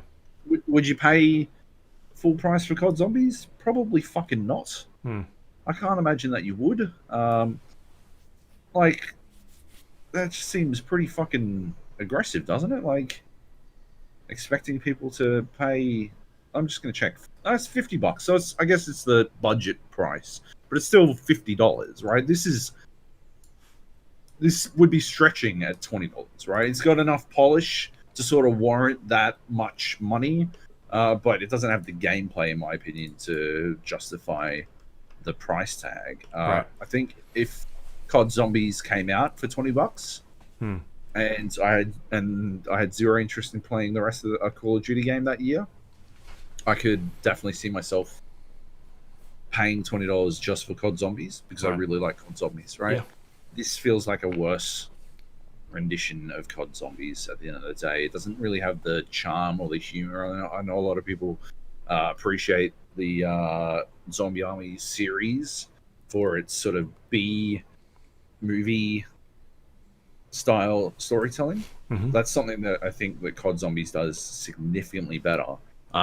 Significantly better. And this feels like a pale imitation. It feels like a pale imitation of a lot of different games, you know, like it's got a lot of stuff that you see in other games, sort of just in it for the sake of it. It's got like those fucking Serious Sam dudes with bomb hands running at you, right? But in the form of zombies with TNT on their chests or whatever. Like, yeah, it does a lot of stuff that's very similar to other games, and it doesn't feel that different, except for the fact that your main weapon is a sniper rifle. And so it winds up being this game of like largely ammo management. I mean, I think we died once. We died a single time, and the circumstances of our death were basically we were fucking about. Like, we'd stopped taking it seriously. Me and Nate were playing in co-op. We're playing on hard. We had never once come close to fucking dying. Not even close to dying. We're playing on hard, and at one point it just starts throwing these massive armored enemies at you. Like, they've got fuck tons of armor. They've got fuck tons of armor on their heads, especially. So you got to do something about the armor on their heads to actually get through that. Yeah. And like, we were fucking about, like, lighting each other on fire and shit, because we had hard has friendly fire on, and so we'd be like, I'd wait for Nate to like get like one of those big guys to be really on top of him, and then I'd shoot the fucking explosive barrel next to him or something and down him, and then I'd have to go get him up, but also take care of it. So the reason we died was basically because we started fucking about. There was like zero challenge. There's also like, it's not much of a sniper game. Like, it's a spin-off of Sniper Elite, but I can see why they dropped the Sniper Elite name, because it feels like it barely has anything in common with it. Like, you've got a sniper rifle, but there's no need to take fights at any distance. You've got realistic bullet drop and like wind effective bullets and stuff, but with the exception of one enemy in particular, that never fucking matters, and it shouldn't matter in the circumstance that it does, because those enemies aren't more than 200 meters away. They're about 150 meters away at most. So bullet drop, and unless you're firing fucking Plague Girl's fucking slingshot, like, bullet drop's not really going to come into effect. But yeah, like, you still gotta adjust for all that shit, and like, that's one enemy that rarely really matters. Like, was only in one section of the game for us. I just felt like, you were just doing. Most of the time, you were fighting inside of 100 meters, and the main challenge was that it was a lot of enemies, but each enemy dies to a single headshot. So it's not, well, almost every enemy dies to a single headshot. So that's not that big a fucking deal. And if you do get downed, it's usually to some like dumb shit, like shooting a fucking barrel next to yourself, or your teammate activating a shark that eats you, or something, like a zombie shark or something. Like, like it's literally just dumb shit. It's not actual. There's no actual fucking challenge. There's no actual, like, it doesn't feel like it's sniper gameplay. There's nothing in this game that feels like it works for what it's supposed to be, except for the fact that it is a run-of-the-mill fucking zombie game. You know, move to one location, you solve a very simple puzzle, you move to the next location. So it's not like an arena. It's more like no. So yeah, that's what I was going to say. What I like about COD Zombies is that you are in this one arena and you learn that map extremely well. And the challenge in COD Zombies is to become a master of that particular arena to the extent where you learn all the all the secret stuff that like develops that area and stuff. And that's that. I think that harkens back to what was really good about the Left 4 Dead games. You know, I think this wants to be a Left 4 Dead style game, but doesn't have the same sort of like. There's not enough challenge like in Left 4 Dead, in COD Zombies, even in World War Z. I felt like I was real close to dying a lot of the time without having to deliberately fuck with my teammate. But we're on hard in Zombie Army 4 and never even fucking close. And we like, it's not like we put in we played one session, then we played a second session where we put the amount of enemies up to 4 players, but we still only play with 2, and it still didn't feel desperate. It didn't feel like we were in trouble. Like, yeah, like there's just not enough challenge in that game for it to be anywhere like near as tense as I think it needs to be. And it just, it comes across at the end of the day as a pale imitation of a genre that I think I really enjoy, but haven't found a good version of in a long time. We play the fuck out of COD Zombies, definitely. What was probably the closest, but even that, I don't know, something about the movement in that game felt wonky, felt bad. It just didn't really work for me, so it didn't really capture me as long as it should have. Right. I don't know. I just want Left 4 Dead 3, man. Like, I wish they'd fucking make it. I know they confirmed that they're not. I don't know why. It doesn't seem that complicated. Like, it on a fundamental level, the formula is pretty fucking easy, right? Like, it's not like you need complex AI or anything. You just, it's zombies, right? Like, right. But yeah. Yeah, but I guess the last one of those that I played, which is interesting, was Strange Brigade. And that was a game that Nate and I played. It came out about 2 years ago. And it was made by Rebellion as well. And that was quite a similar, like, Left 4 Dead style, even Zombie Army style game where you were like adventurers, sort of like a Indiana Jones type, and you would go from area to area solving puzzles, but also trying to survive from all these wave-based enemies. And that felt like it had a lot going for it. Like, they thought about what this game was, and they really worked on like trying to make it fun and enjoyable. And the reason why I was hesitant about getting this one, because you guys were like, you should grab it, I saw the price tag, and it was $50 US, which is basically a full price game. And then also I was reading some of the reviews, and people were saying that it wasn't very long. It was sort of like an 8-hour experience. And then I looked into like who made it, and I was like, oh, okay, so it's the Rebellion team. It's weird because this sounds exactly like that Strange Brigade game, and it's the same team. Like, the creative director that worked on Strange Brigade is the same guy. So they put Strange Brigade out at the end of 2018, and then backed it up with this one. So it just feels like a rush job, and I just didn't feel like the $50 price tag was really worth it. It just seems like they put out that game and were like, oh, it hasn't really done as well. Like, we'll now slap together this other thing with the Zombie Army name on it. Like, we've got the engine and all that sort of stuff, and they've turned that around in. I mean, I don't know. Maybe the creative director was working on both games at the same time, but it seems like a very short turnaround for between those two games where he was a creative lead on a creative director on both of them. So I was like, I'm going to wait and see what you guys think before I jump in. For me, it was the price tag. If it was $20, like a Yeah. $20 game I would have jumped in, but it is basically a full price game at that stage. And you can't. The only place you could get it was the Epic Game Store because they've got that exclusive deal. So nobody's doing like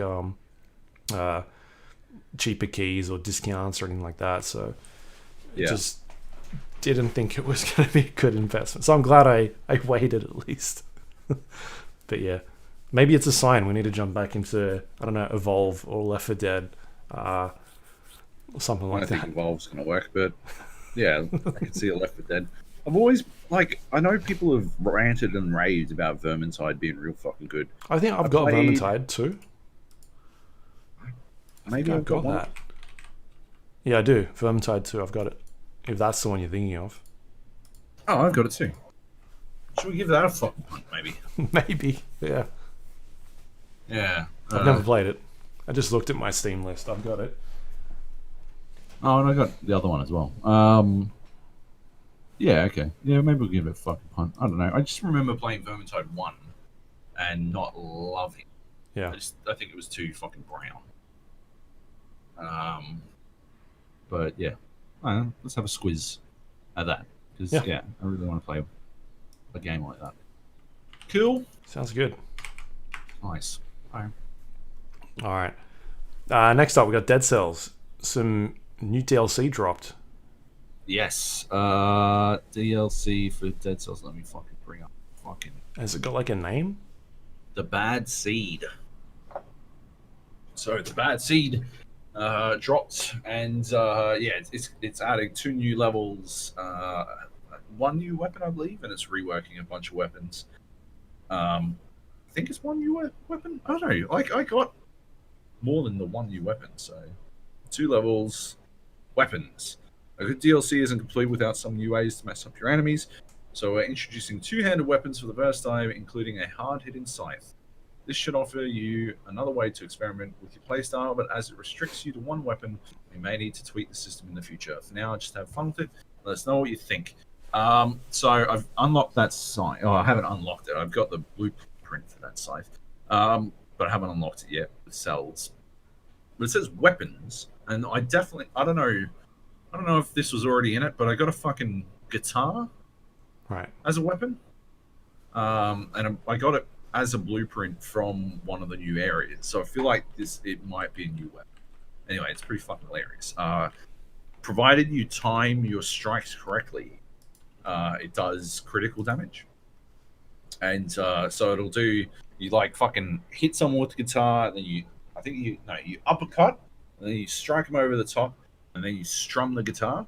And so the first hit is regular every single time. If you time it perfectly, so there's like after the hit, there's like a critical window of opportunity for you to hit on the next strike. Mm-hmm. If you time that perfectly, it will do a critical hit. And then if you time the next one, so the third is the strum, it does this like area of effect attack. But the third strike, if you time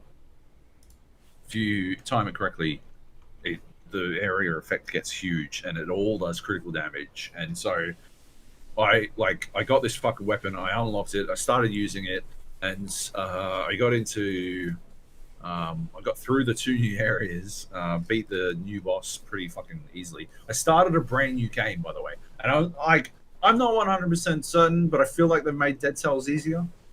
Like, I'm pretty sure if you've been listening to this podcast, you know that I like to talk myself up, but I do not think that I left this game for 4 months or however it is long since I last played it. I do not think that 4 months have passed and magically I've gotten significantly better at Dead Cells. But I started a brand new game, started all the way over, because they reckon that they were saying that they reworked a bunch of old weapons as well. So I wanted to see the fresh new experience. Anyway, on my second run, I made it up to the Hand of the King. So that's without fucking unlocking any weapons at that point. I'd unlocked, I think I hadn't even unlocked random melee starter weapon at that point. So I was just going with whatever I found throughout the run, but I still made it up to Hand of the King. Obviously, at some level, you know where you're supposed to go or whatever, and you've got some idea of how each level is going to fuck you. So I knew how the clock tower was going to dick me about and stuff. So but anyway, Hand of the King on the second run, it still feels like a pretty fucking good effort, considering. I didn't have a lot of the mutations that I like to really rely on and stuff like that. Like I was just I think my third mutation was just something that didn't fuck with my other mutations. I had the melee. I was like all brutality, but the melee shortens my cooldown timer, and I had extra damage after killing someone. So I do extra damage if I just recently killed someone, which isn't great against bosses, but it doesn't really matter. And I did die to the Hand of the King because I wasn't able to fucking kill those other dudes fast enough to keep my fucking power up going. Anyway, the third one I got was just something that didn't impact any of those, because I was just like, whatever happens, I just got to fucking make sure I don't fuck with my brutality stuff. And I didn't have any other brutality. So anyway, so yeah, that's the second one. So that makes me feel like it's gotten easy. The other thing that made me feel like it got easier was on the fourth run, I finally found my way into the new areas. I think I realized that I could have actually gone into one of the new areas earlier, but didn't, because I got distracted going somewhere else. On my fourth run, got into the new areas, blasted my way through them, and beat them on my fourth run without really any worries. I definitely think it's gotten easier. Nevertheless, it's still awesome. It's still fucking awesome game. That really encourages you to try new things. I unlocked the sandals because they said that they reworked the 3 worst weapons. And so I unlocked the sandals to see if they'd reworked it, and then I equipped the sandals, which felt like a really dumb idea. Like back when you first played Dead Cells, right? You would walk out of the starting room. If you're opening random melee weapons as sandals, you'd walk out and die, so you could reset, because it was going to be a terrible run until you found a real weapon, and you could never tell when the fuck that was going to happen. So. But no, the sandals seemed okay. I don't know if they upped the damage base that they did, or upped the knockback or something. But yeah, I was fucking kicking cunts all over the place. Still not a fucking great weapon, and not something that I'd ideally have. I wouldn't reset if my only weapon was sandals, but I wouldn't drop a weapon I like for sandals. And yeah.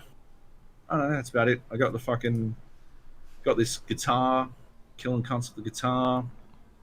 It's very interesting. Basically, what I was doing was I would strike, crit strike, and then jump up to the next area. And I was in the I think it's the Arboretum. I'm not sure what the second level is called. Maybe it will tell us. The Morass of the Damned. The Arboretum is the first new level. The Morass of the Damned is the second one. It's got all these dudes that drop down off the roofs and stuff, and things that come out of pustules on the wall. So I would strike, make sure I hit the crit, and then jump up, and then strum, and do this giant fucking AoE attack that would just fucking blow everyone up. And I was just doing that all over the fucking place. It was very good. It was very effective. It was a highly efficient way to get through those areas. And yeah, then I went to there's that place. I don't know how much Dead Cells you've played. Yeah. But there's that area you get to where you got to light the lamps. Otherwise, you start taking damage from the dark. I don't think I did that one. Might not have been in when you were playing. But I got to that bit and got fucking lost and died to the dark, which was a very shameful way to die. It was a bummer of a way to die. But yeah, no, just I don't know. It's I was playing it while we were watching Rainbow Six Siege, the international 2020, and it's a killer way to piss away the first, like, I don't know, 2 minutes before any action occurs in a round of Rainbow Six. You just sort of like I have it on my second screen, and I'm playing like Dead Cells on my first screen, and then like at basically I glance over and I'm like, oh yeah, there's about 1 minute left. If I give it another 45 seconds, Fnatic will start to do something. So I'll just wait 45 seconds from here. Yeah, I just fucking glance over, pause the game, and then watch some fucking Rainbow Six. You miss a little bit, like you miss the early frags, but it's no big deal. It's good stuff. Yeah. No, Dead Cells, it's rad. It was, I think, $8, the DLC. But yeah, they more than earned the fucking initial cost of entry from me. Right. So I was happy to fucking chuck them some more money. Yeah, I wonder what they're working on now. Like know. if they're going to be doing a sequel or something completely different, because that's definitely made them a lot of money, that game. 100%. They're really small indie studios, so. Yeah, but honest to God, one of the best purchases I have fucking made. Like I'm 100% happy with having bought that fucking game. It is fantastic. I love it so much. Yeah. Yeah. Right. Nice. Should we talk about Rainbow Six Siege then? Let's do it. The 2020 Invitational started this week, a couple of days ago. It's the first time we've had 2 Australian teams make it through to the event. The first team was Wildcard Gaming, who got a spot through the Pro League finals that ended. And then the second team that made it through was Fnatic, which made it through the APAC qualifiers. So they beat a bunch of other teams in the region as well to get through. So yeah, that was pretty cool having 2 teams show up for this one. Fnatic obviously has been there in the past. This is, I think, they've been to every single one now, haven't they? I believe they have, yeah. Yeah, they're the only team to do it. As well, like elements of Fnatic. I mean, yeah, not necessarily as Fnatic. No, Fnatic was before that. Freak and then Mind Freak, yeah, and then Fnatic. But yeah, right. Dizzle and Magnet, obviously. Yep, and so the group stages started over the weekend, and it's a like 4 different groups, bunch of teams in each group as well, and it's like a one team versus another team, and then like the losers of those 2 sort of battle each other for like a decider. So basically, if you lose 2 games, you're pretty much out. You're knocked out of the whole event. Group D, which was the one Wildcard were in, lost both of their games. They had a tough group. They were going up against G2 Esports, who are the reigning back-to-back champions for the Invitational. Yep. Yeah. BDS Esport, who are also a very good team, and Team Reciprocity, who are a returning team from last year as well. So they struggled quite a bit in their group and were initially knocked out. And then you had Group A, which is where Fnatic were, and this was classified as the death group by the commentators. It didn't go really well for Fnatic on that first game. They got put up against Empire, and although the first map was pretty close, it was an 8-7. The second map on Bank was a disaster for Fnatic, and it did not go well at all. After that match, though, Fnatic said they threw Bank on purpose. Which is weird. To hide strats, basically, because they were that confident they'd get through. So whether or not that... Like, the casters seemed to think they weren't joking. Like, they were legitimately saying they threw it so they could hide strats for later on. Whether or not that's a good idea, Yeah, we're not sure. I guess we'll find out at some stage. But either way, couldn't you just default, right? Like, can't you just default win without? Why do you have to throw it? You know, like weird. Anyway, they could also be just playing mind games. It's who knows? Who knows? So Fnatic lost that match, and then in the winners match, Empire ended up losing against Dark Zero Esports. And so Dark Zero ended up going through to the next round. And then the Dark elimination... Zero were the ones who won the Pro League final as well. So they're a top team. Top team as well, yeah. And top North America team. I think it's Dark Zero, Space Station, and someone else. Can't remember who the third team is. Anyway, Team Solo Mid.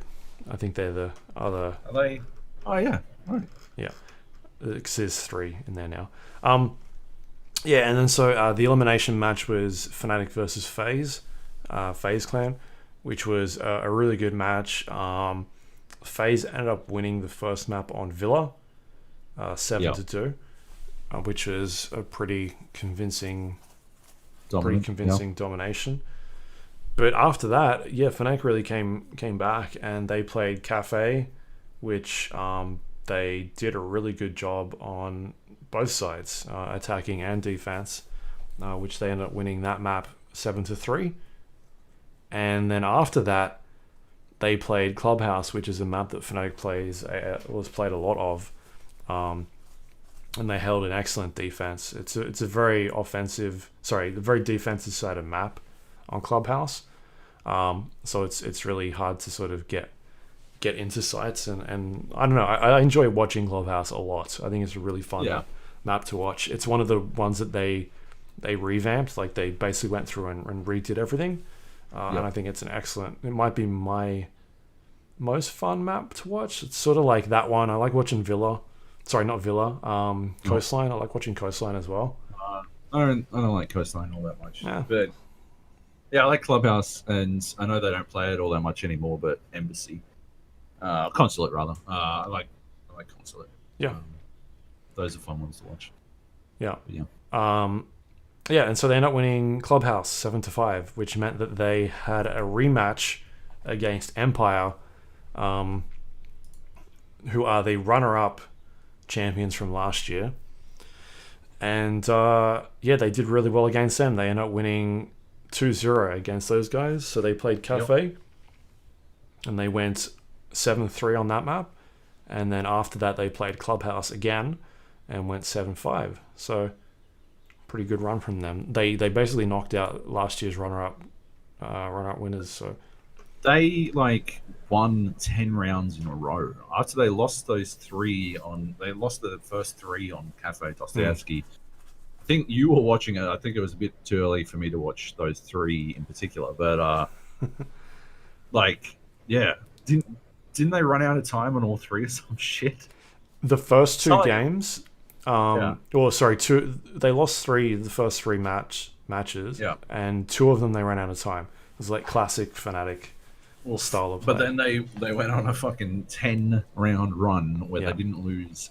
Like, they won the next 7 to finish Cafe, and then they won 3 on fucking Clubhouse. And it looked like they just couldn't be fucking stopped. Obviously, Empire managed to claw their way back into it, but Fnatic finished it off. It was a good matchup. And then it was. So that basically put them into the top 8. So they move on to they got past the group stage. They go into playoffs. Unfortunately for them, they end up getting put up against G2 Esports, so the reigning back-to-back champions of the last couple of years, who are an excellent team.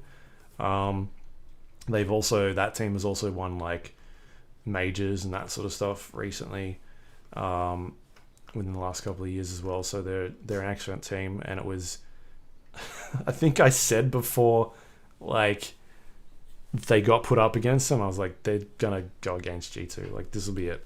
They're gonna get fucked. they were going to pull a shit card, and they Another did. fucking hospital pass. Just yeah. Yeah. First map was Cafe again, which Fnatic did okay on. They got beat 7-5. Fnatic keeps playing this map. I think this is a Fnatic map as well. And I don't think they should play it anymore. Like, this seems to be one of their go-to maps, and they're not doing well on it. I think they've lost every single one of them. Yeah. Yeah. I don't think they play it well, to be honest. I think they don't have a. They've got terrible basically their entire fucking top floor strategy needs to be fucking ripped down and taken apart, because every time it goes to top floor on attack or defense, they're losing that fucking round. I feel like they just. I think they did win one round, and it was literally just luck. Like they just got away with shit. But every other time, I feel like they stall out trying to break in. They stall out, or they're not able to fucking stop the attackers from getting in. Like top floor on that fucking map is awful. They might feel like they've got it like going on fucking on the other sites, but yeah, top floor doesn't work out for them very well, and yeah, makes it pretty tricky to win. And it's the whole map. I don't know. It just seems like they're not doing great on that map. Maybe they need to shift away from it.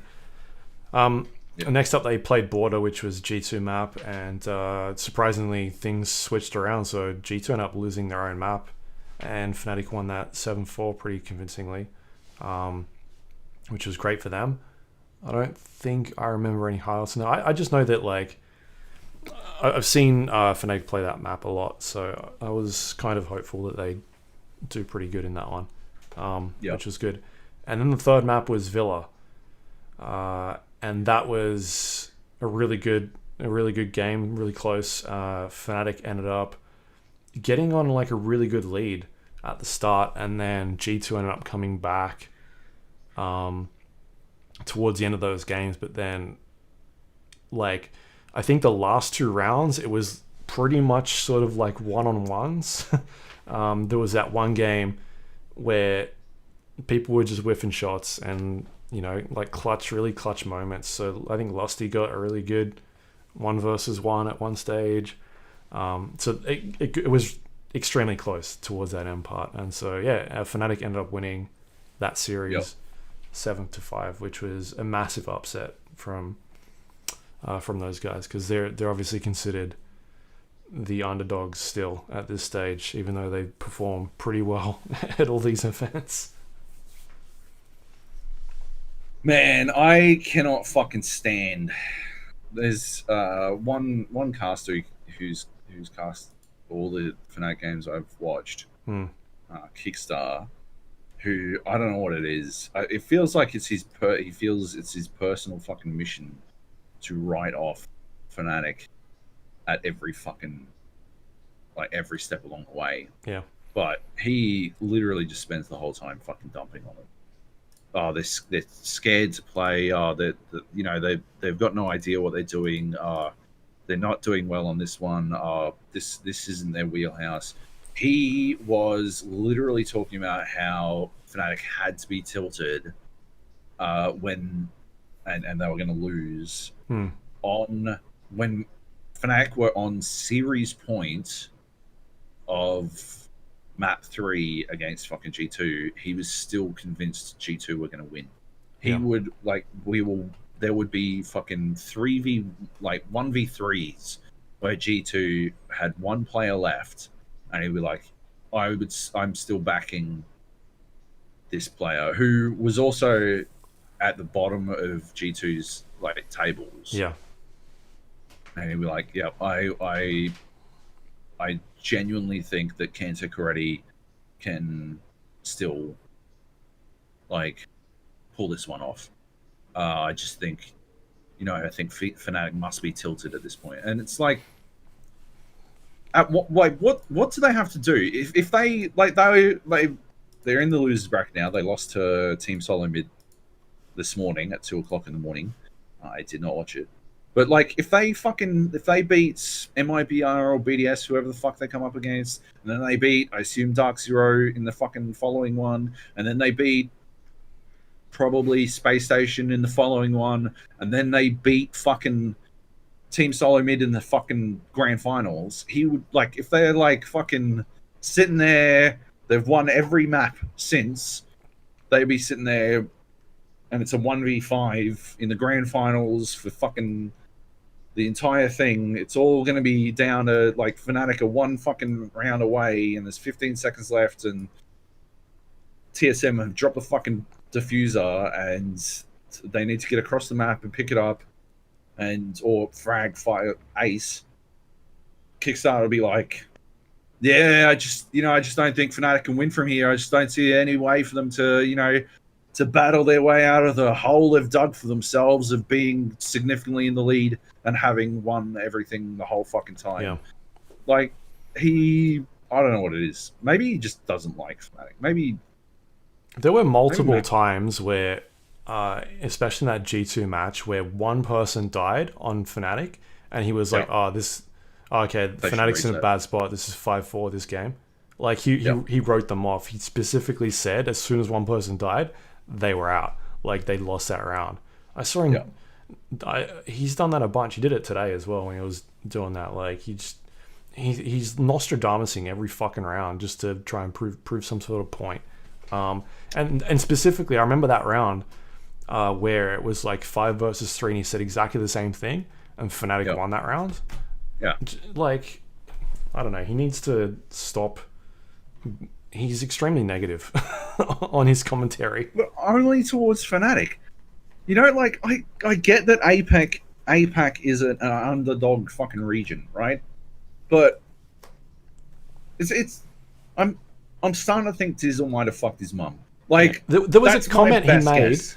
There was a comment he made about how the only reason Australians are good at shooters is because they have to play the other APAC regions like Japan and Korea. That was a statement he made during one of the during one of the games. I remember him saying that. Like, meanwhile, in Counter-Strike, there are 2 fucking top 50 teams, top 20 at the moment, I think, maybe. I haven't looked at HLTV in a little while, but like maybe top 20, 25. Like, 2 teams, like, well up there. We've got, and they're full blown, like, all the way fucking Aussie. But yeah, don't worry about it. Forget about it. Yeah, so it's 1 top 10 team and the Renegades are 21. So yeah, 2 top 25 fucking teams in the world are Australian. So 10 players out of the top 25, which would be what, 125, I guess. I don't fucking know. 125 players.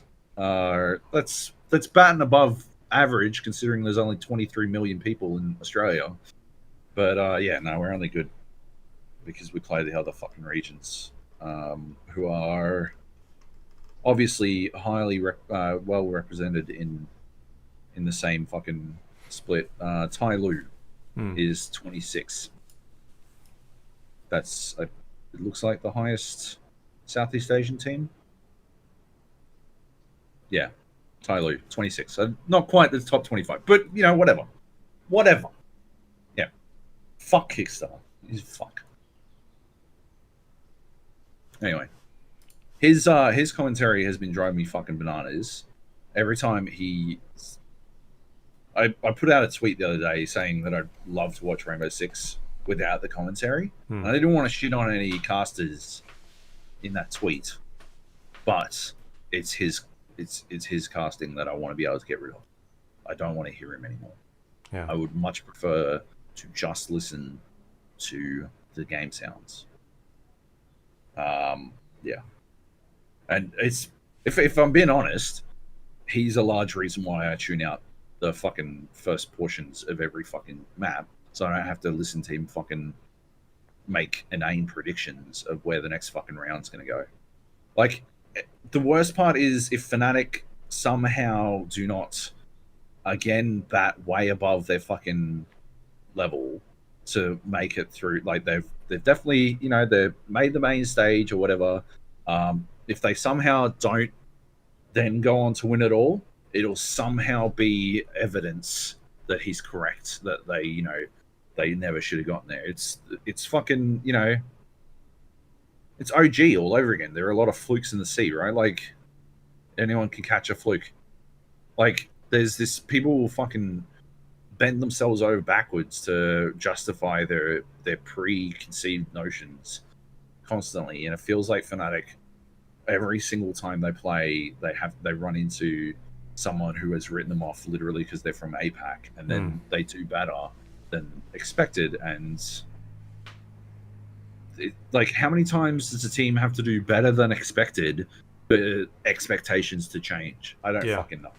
Yeah, I mean, there's even crazy things where Fnatic were doing unconventional layout, like strats and things like that, and he's complaining about like their setup not being default, like because they're trying something different or they're doing it, and then like shitting on them if it doesn't work. That was particularly true in that fucking Villa map against G2, because everyone was like, most of the analysts were talking about how there was literally no tape on Fnatic for Villa, and then if you like, the tape you could find from 8 months ago was just them losing on it constantly. And so, but like they allowed Villa through, and then they fucking won on it against last year's champions, but somehow everything they were doing on it was wrong. Like, I remember like he was complaining that they weren't doing default setups on defense, but they won 5 of their defense rounds. So maybe they had a plan. Their attack was a bit wonkier, but like it's a default. It's the defense heavy map, and maybe defaults aren't the only way to go about doing that map. And literally in that map, it was that fucking, it drove me so fucking bananas. Well, there was another part where Virtue shot someone through a wall, and rather than saying like it was a good shot, his immediate reaction was that there's probably someone there all the time. Like that's an easy shot to make, because like that was on Cathay, right? Virtue was just shooting through a wall. Yeah, and also that required, like, that still requires significant map knowledge. But he also went on to say, I can't remember who it was who was left on G2, but he also went on to say that like that player who was in a 1v2 just got unlucky, and if he hadn't been shot through that wall, he would have won the round. Yeah. Like, are you fucking joking? Whatever Dizzle is doing, he needs to stop. Yeah. Like, yeah. Maybe he fucked his sister as well. I'm not sure. Like, he's definitely fucked a lot of members of Kickstar's family, because he's a pussy slaying pussy hound. But anyway, so Fnatic knocked out G2, which is a huge win for them. But that put them up against Team Solo Mid, who are a very good North American team, and they played them this morning on Consulate first up, which was, I don't know whose map that was. I think it might have been TSM's, judging by the the picks recently. They got beat 2-7. But in saying that, Fnatic won the first 2 rounds. Right. And I was like, oh, okay, this is interesting. This is going to go somewhere. And then Fnatic lost every round after that, which sucked. And then the next up was Cafe. Fnatic did a bit better on this one, but they really struggled on defense on this one, which was kind of their staple. This is like, defense is where you want to really lock yourself in and get some easy wins, and they struggled on offense. They only got 1 point where they went first, and then on defense it kind of fell apart. They really had a problem on the middle floor, securing, like, basically they had trouble securing that top floor while they were on their bombs were on the middle, because it meant that they were just getting picked off like TSM was shooting okay. holes through the top floor and then just picking off players from the middle ground. So Right. Okay. they struggled on offense quite a bit, but it was their defense that really let them down. They couldn't hold that middle floor at all. It just didn't go well for them. They seemed to do pretty well in that top one. They were getting away with some stuff, but the other team would just knock out walls and then shoot down on players, and it was going really badly for them. But in saying that, what I like out of this tournament is they've finally put in a double elimination style format tournament for this one, which means that teams get a second chance, and you don't end up with teams that could potentially be a second place, the second best team getting knocked out early on. So, I mean, there's still potential there for Fnatic to come back and, play them again at some stage. But we'll see. Yeah. I really like what Fnatic's doing. So they're playing And extremely they look so strong. Yeah. Yeah. Like, NA Rainbow is clearly the best Rainbow at this point. There's no question about that. The EU dominance is over. At the very least. But yeah. Well, I mean, in this tournament. G2's out, right? So. And yeah.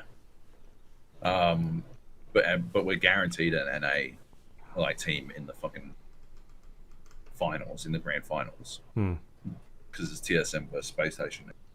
And yeah, I wouldn't be surprised if Dark Zero can beat NIP, because if I recall correctly, they beat them in the Pro League finals as well. So I do not recall correctly. NIP got knocked out real early in the Pro League finals. Yeah. But yeah, nevertheless, I wouldn't be surprised if Dark Zero can get up, because they have been playing pretty fucking well. They won the group of death. So yeah. I don't know who Fnatic are going to have to play. It's MIBR versus BDS at the moment. Is BDS the team that has some dude who got banned for hacking, but it just turned out he was really good? Yeah. Is that game over or is it still going? I think it's still underway. All right. Yeah, so that's a really cool story to watch if it doesn't go through. So there's a guy in that team that was banned for cheating, and they basically looked into it, and the only thing they could determine was that he was potentially running macros. Right. And there were pro players that were saying he was definitely cheating, and this was on a like a pro league online game, and then they saw some really odd things happening in his scripts where he was pressing the number 4 really quickly, or too quickly to potentially be at human speeds. Right. And so they ended up banning him for 2 years. And then he kept playing online. They banned him for 2 years professionally. He kept playing online, kept destroying people. And then they eventually looked into it a bit further. People released some, looked into the way that this application was doing logs and found that it wasn't enough proof. Like, they could replicate what he was doing. Right. And so he ended up getting unbanned a year and a half into his 2-year ban, and then started going to LANs and just smashing people. So yeah, the idea was that he was potentially not cheating. So his team currently is in the lower bracket of the overall match, so we'll see how they go. Anyway, I think it's a cool story if he ends up going pretty far. Just as kind of like a fuck you. He's doing really well. But it's interesting to see like all these players saying that they thought he was cheating. Like he was too quick of being able to shoot people. Like it just didn't seem like he was playing the way anyone else would. And then he went and did it on LAN, and people were like, all right, well, he's just very elite, like extremely elite. Like his mechanics of the game are insane. That is rad. Yeah, I sent you guys a video that you can read. A video I can watch. read? Sorry. Right. But yeah, I really dig that it's a lower, there's like a lower bracket in here as well for teams to come back, and really good work from Fnatic. They're top 6 at the moment, I think, which is the furthest they've ever gotten at this stage of the game, which is awesome. But they've come. I mean, it just shows you how well Ubisoft has done in esports in APAC, and by having a dedicated team to put a lot of focus and attention on this region, just how well they can do up against these other teams if they're given the opportunity. Which is something that doesn't happen often at all. Like, I feel like they're the best at it at this sort of stage of where we're at esports in this region. Yep. Yeah, it's fucking sick. Like, I mean, obviously we love Rainbow Six Esports. We love watching it, so that makes it a bit easier. But yeah, I don't know. I'm very, very pumped. I don't know when when their next battle is on. Who's this? 1 day and 20 Fnatic playing again tomorrow. That's 2 days. 2 days from now. Yeah. There'll be a second match on the main stage. This time now for you. Like 3 hours ago, apparently 2.5 hours ago. So that's a reasonable time. I can do that. Yeah. Make that work. Yeah. It should be now. It says around about nowish. Right. Okay. Yeah. It was 7 a.m. here, which is still early. I still got up, but they just didn't seem energetic, or they were playing very strange. Anyway, it's good fun to watch. I'm enjoying it so far. All right, that was Rainbow Six Siege Invitational 2020. Should we talk about some Underlords quickly then? Let's do that. Been playing a bunch of this still. Obviously, had a crew in there every couple of days, jumping in and playing with a decent sized group. So we've been doing some either knockout, which is one that Joab doesn't like, but still digging a lot of knockout. I played one game in standard, which is maybe one of the most ridiculous games I've ever seen played by another player. They ended up going with a build that was brawny. I think it was just purely brawny. It might have been a mix of brute in there, but I feel like it was just brawny. And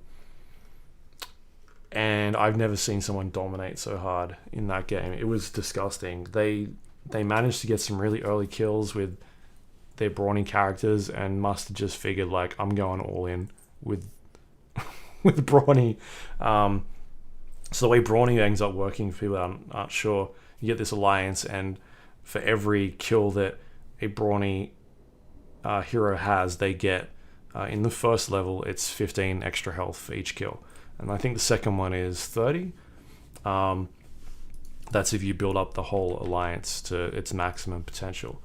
And there was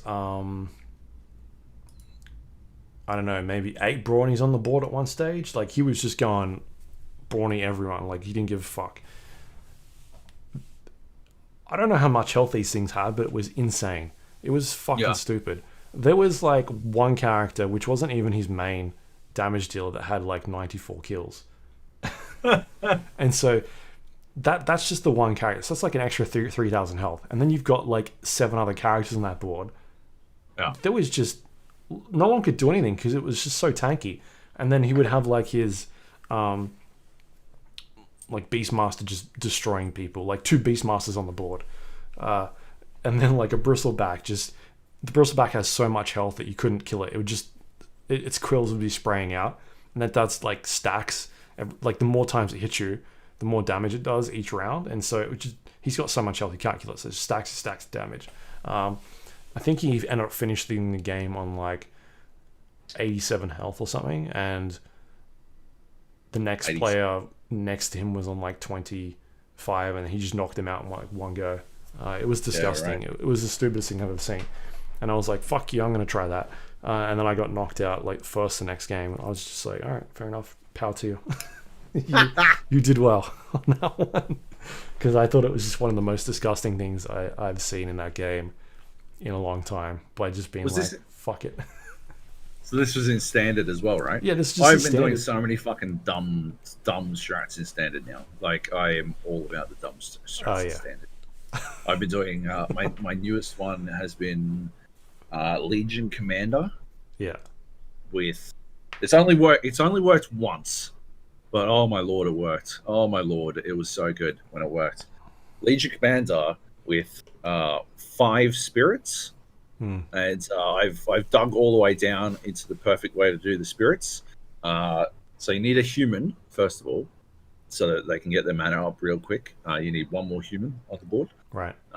But you don't do it with Earth spirits. You get your 1 Earth spirit so you can finish the fucking alliance. Oh, yeah. And storm spirits, just 6 storm spirits.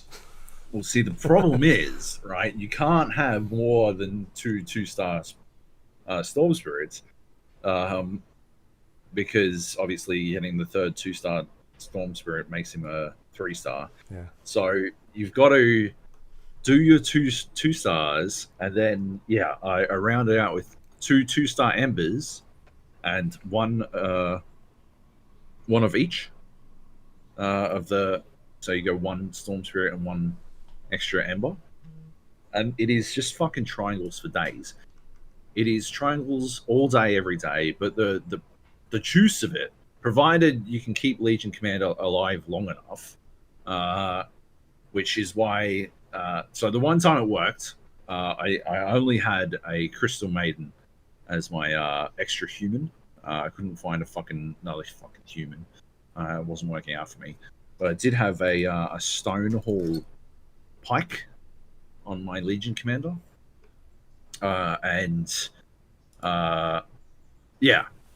We'd get, like, it'd go up, right? And they do their fucking triangle, and invariably another triangle would be ready the moment that triangle ended. Yeah. And by then, Legion Commander would have started her duel. So she starts the duel, and it would get triangled, so she'd win the duel, and she'd get the kill. And so she was just getting chunked up. And then once she finished her duel, she would start doing like her Spirit Alliance bonus is she does double damage after that. Yeah. So she'd start just fucking wailing on cunts, and she'd be ready for a triangle, and invariably another triangle be ready. So then the triangle had happened, and it's just fucking triangles all over the place. Every other time I've tried to do it, it has not worked out so well because for whatever reason, my fucking my spirits. I tried it with Earth spirits, and his fucking cooldown on his rock. So long. So fucking. I think it's like 12 seconds. Oh my god, he's fucking useless, right? Like, just get rid of the silence on the rock, right, and just have it come in and do damage and halve the fucking CD on it, because otherwise he's fucking pointless. There's no reason to have him. Having a giant silence on him is cool as a tank, but he's terrible as a spirit. So the other thing I did was once I got a void spirit, I just fucked Earth Spirit off. It didn't matter. Like, I just needed the alliance. I needed the alliance to exist, and Earth Spirit sucked fucking dick. So just get rid of him. Void Spirit. I don't think Void Spirit's that good. As 5 golds go, I don't think he brings that, like, compared to the other 5. Like, if you had a fucking Disruptor instead, or like, you pick literally any fucking other 5-star, and I think is better than, like, he's probably the worst 5 gold, rather. In my opinion, right? Like, Gyro's better. Gyro's way better. Medusa's way better. Disruptor's way better. Templar, whatever the fuck. I don't know. The dude who does the Templar prison. The assassin. Yeah. Whatever his name is. Templar. I was thinking of... you keep saying Void Spirit, and so now it's in my brain. Yeah, I know. Okay. But he's got, like, Void in his name, doesn't he? I can't remember either. Anyway, whatever his name is, he's, like, pretty situational, but pretty fucking good. If you've got, like, if you've got assassins, right? He's good. Templar Void or Templar, I don't fucking. It's driving me nuts now. You've got my Templar brain assassin. all mixed up. No, that's not it. I don't know. I don't know. I don't I need to look it know. up because I'll be here. Yeah, forever. I'm doing it. Ace Underlords. Underolds. Faceless Void. Faceless Void. There we go. He does. It's because you kept saying Void Spirit, and then I was I like, know. Void something. Void? That's what was fucking me on it as well. Like, there's definitely a void in there somewhere, and it's not Faceless Void Spirit. Anyway, so yeah, he's still better, right? If you got assassins, he's way better. But I would say he's still better than just general Void Spirit. I just don't think he brings that much to the table. But he still brings way more to the table than fucking Earth Spirit, who can go fuck himself. Yeah, that's my opinion. Yeah. Anyway, so Yeah. no, you like Void Spirit? What's his like? Yeah, 100% more. So he doubles all their damage. That's why you want him, because as the ace of spirits, all of the spirits start doing way more damage, which is insane. And he does the armor bonus. He's more like a support at that stage. Yeah, like what's Dissimulate do? 3 portals. He reduces your armor by 10. Yeah, which is a lot.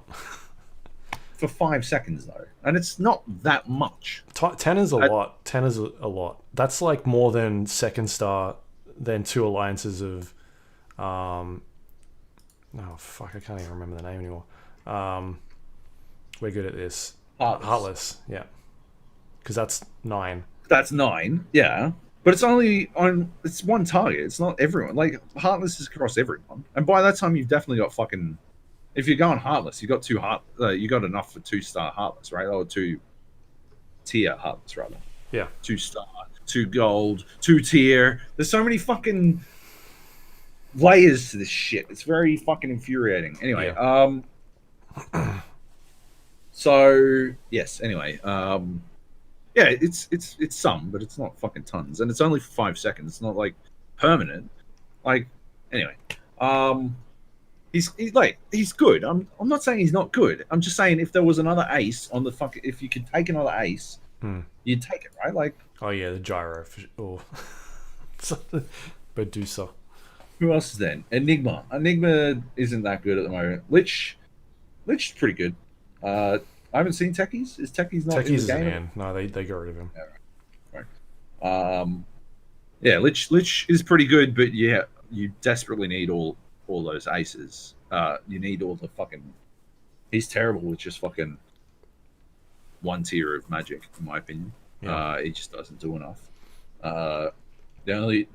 My best memory of Lich is I lost a game against Drew because he had Innocence doing that fucking clone thing, and I 2-starred Lich, and he stole it.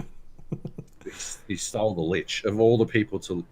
Like, if he'd stolen anyone else, I would have been fine. But level there's 2 Nyx fucking assassin. Lich balls, fucking with fucking the refresher, just fucking punting all of my fucking team. Oh, like, this is bad. But yeah. Anyway, yeah, I've 100% been having a lot of fun experimenting with dumb builds. Yeah. Mad dumb shit. My problem is I keep doing it because I play ranked, and so I'll get like 6 rounds in and be like, oh, what if I do this? And then I get like 10 more rounds in, and I'm like, oh, this is fucked. Like, I shouldn't have done this. I should have just stuck with probabilities. Like, if I want to do dumb shit, I'll go play standard. All casual all the time. I've been playing ranked in Knockout. Oh, okay, yeah. Because it seems like the dumbest fucking option. I play ranked Knockout. I get so upset playing. Knockout's just a fucking crapshoot. I've been playing ranked because I want to learn how to play ranked well. Keep getting fucking, every time we play with like fucking 7 or 8 people in the channel and we play Knockout, I'm always the first one out, and it drives me fucking bananas. So I went and decided to learn how to play Knockout. Don't play it in Knockout ranked. Well, I haven't lost a game in Knockout ranked in the last, I think maybe a 10 win streak. I don't know. Yeah. Like, not like 4th, like not top 4. I have won all of my Knockout games. You'll probably get to a point where you're like, yeah, fuck this. Because I get to the point when- where I like win like 3 and then I get 8th place just like 4 games in a row. Oh, okay. That's definitely going to be coming. But as it stands at the moment, everyone I'm playing against is kind of garbage. And also, I feel like I know what I need to do to win at Knockout now. Yeah. And that is find a 3-star Terrorblade and Lycan. Because I just force that shit every single time. It doesn't matter what I'm doing, really. I just force those two. Like, if you get a fucking Stonehall anything in Knockout, good luck. Good luck to everyone else. I had one yesterday where I lost my first 3 games. So I was on 1 heart, and I won that game because I did not lose. Obviously, I could not lose a single game after that. But I got a fucking Stonehall cape. Right. And I got a 2-star Terrorblade. Yep. In my 4th game, and I put the cape on the Terrorblade, and then by the end of the game, I think he had 4 times his regular health. Yeah. And could not be killed. Like, just couldn't. They would like literally. It would be just him at the end, standing there, throwing, and just not even caring. Like he would get full slowed down. Like they were using like disables on him, and he'd be stunned, and he'd just stand there, and he'd just eat shit, and then he'd start killing cunts again. Yeah. And it would just happen over and over and over again. Yeah, there was that. Legion Commander's pretty good in Knockout. It's just a crapshoot, right? Like that game, I started, and I had the option. All 3 of my fucking starting options had Eidolons. And I do not go Eidolons in Knockout because someone's definitely going Brawny, and Eidolons are just Brawny food. Yeah. So no Eidolons. No Primordials at all. So I re-rolled, and I got the option of 2 more fucking Primordials and a Human Legion Commander mix. So it was... I had to go to Legion Commander. It was awful. It was terrible. I'm like, what the fuck kind of option is this? You should have gone Primordial. I should have gone Primordials. So I go to the Legion Commander, and it's Legion Commander is one of the humans, and it's like four human combo. Crystal Maiden, Lycan, which I was pretty happy with, to be honest. And who was my 4th? Omni Knight. Oh, okay. Yeah, this tank. Yeah. And then my 5th character was Tinker. What does Tinker bring to the fucking table? How is he a human or a fucking Legion commander? But he doesn't do either of the 2. Like, what was he doing there? Just give me a fucking another human. Why the fuck does that matter? Oh, but they're too high a level. Oh. Like, good lord, what a fucking dick punch that was. Like, I'm just, like, come on. Who could they have given me? Who's a low human that they might have given me? Maybe they didn't have any options. All the other humans are fucking 4 gold. Yeah. Keeper of the Light, Dragon Knight, Kunkka, and Sven. Yeah, okay. So they're like, well, we're not giving him a 4 gold. Just give him a fucking, I don't give a fuck, Scrappy. Who cares? Scrap, just fucking tinker it. Anyway, so yeah, that was dumb. I sold him immediately and replaced him with a warrior with a Pudge, and then the next round I found a Terrorblade, and so I replaced the Pudge with Terrorblade, and yeah. Have you used a 3-star Tinker in Knockout? No. It's dumb. That's good. Yeah. You should have kept Tinker. Really? You stick the cloak on him.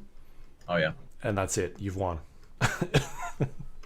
His cooldown, I think it's 0.2 seconds. What? On 3-star. 0.5. 0.5. 0.5. Oh, it was. I think it was 0.2, and they nerfed it because he was just fucking destroying people. Yeah, right. That's insane. He's still pretty good. I mean, Scrappy is the new Knights, basically.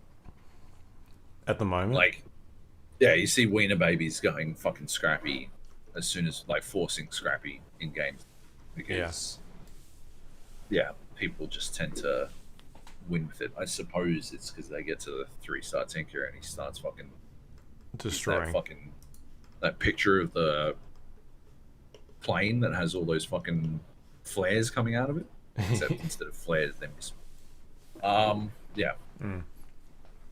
Yeah, I think they'll end up changing. I want them to change that way the spirits work, because I'm seeing a lot of the same thing you're talking about, like the going spirits, but with like 2 ember spirits and like 2 storm spirits. And that's hard to deal with, because that triangle does so much damage, and when they're just constantly going, like, there's not really much you can do with it. I think they'll nerf it. Like, it's already half. Like, if they fixed it so that it would stop triangling nothing at all, then I would accept a nerf. But the times when it just does nothing, when they form a triangle on nobody, and you're like, yeah, right, okay. Well, guess I'll die then. That feels bad. That's like, I've been real fucked by. But that's generally because you've got your spirits set up in the wrong spot. Like, you've got to spread them out so they're not like next to each other. No, that's not the problem. No, that's not the problem. That's not how the spirits work, by jumping to the edges of the map from where they are, and then the whoever triggers third will jump to make a triangle on the away side of the map. So certainly you don't want them next to each other so that they don't like make a tiny, very narrow triangle. The problem is that when the third spirit jumps to, say you've got like, say the fucking chessboard is there, right? And everyone's fighting in the fucking top left half, right? If the fucking third spirit jumps to the bottom right half, then that triangle will hit nothing. And that's the problem, right? It doesn't, like, certainly you can fix it with some positioning by not having, a really narrow triangle. Yeah. But if the third spirit still jumps to the wrong half, it will fuck you every time. It doesn't matter if it's narrow, if it's wide, or whatever. Yeah, like if you got the widest fucking triangle in the world and it's on the wrong half of the fucking board because everyone's clustered up in the fucking top, you're screwed. It's not gonna do any damage, and it's a real crotch punch. Yeah, I think they'll change how that positioning works, and then also they'll change something so that you can't trigger it constantly. Some sort of cooldown on it. Maybe. I don't know. I'm seeing a lot of people do that at the moment. Like, there'll be hilarious. 3 people picking spirits and just running spirits, and that is it. Because it's hilarious. Yeah. But yeah, anyway. What I forgot to say about Knockout is that I was watching videos and reading up on how to be better at Knockout. Right. And all these people who've made Big Boss or Lord in Knockout, they all say the same thing. You have to be prepared you're going to lose games from bad luck. A lot more than regular Underlords. You will just lose games from bad luck. Yeah. Yeah. Because you've got less control over what you're getting. Yeah. Like, some synergies just don't work. Like the thing you're talking about, like primordial druids or something like that. You're like, all right, well, I guess we're playing this. Yeah. And then other times you'll be like, scrappy warlocks. You're like, cool, let's do that, because that sounds like a nightmare to deal with when you're the other team. Yeah. Yeah. Anyway. Yeah. Anyway. Love and Underlords. Would love to get a full 8-player game in, because I'm doing I think I said this last week, but I'm reviewing it for GameSpot. And I would love to do full 8-player game, just a couple of rounds, just see what that's like. So if we can organize that, that'd be rad. Get everyone in. But yeah. Anyway. All right, have to see what we can do. I don't know if we've got that many. Maybe. I think we do, but yes. Drag some people in. All right, should we do... Is that everything? I think it is. That is, yes. All right, should we do some news then? Let's do it. Okay, have some drink. First up, The Division 2. Some new DLC, or first expansion is coming out for that one. Warlords of New York. So this kind of was teased a little while back when they was talking about the next season of The Division 2 heading over to Coney Island. And since then, they've announced this brand new expansion pack, which we Warlords of New York, where you'll be going back to Lower Manhattan, or you'll be going to New York, but this time in Lower Manhattan. And they're putting in a bunch of new areas. I think it's 4 new regions, new missions, new weapons, new gear, all that sort of stuff, which sounds pretty cool. And this time it'll be like a something a little bit different, some new scenery for the game people like. On top of that, they'll be redesigning the way they talked about like streamlining the gearing system a little bit more again, make it easier for people to read. They're adding in like new abilities, new factions again. So I think the Cleaners are making a return, which were a faction from the original Division.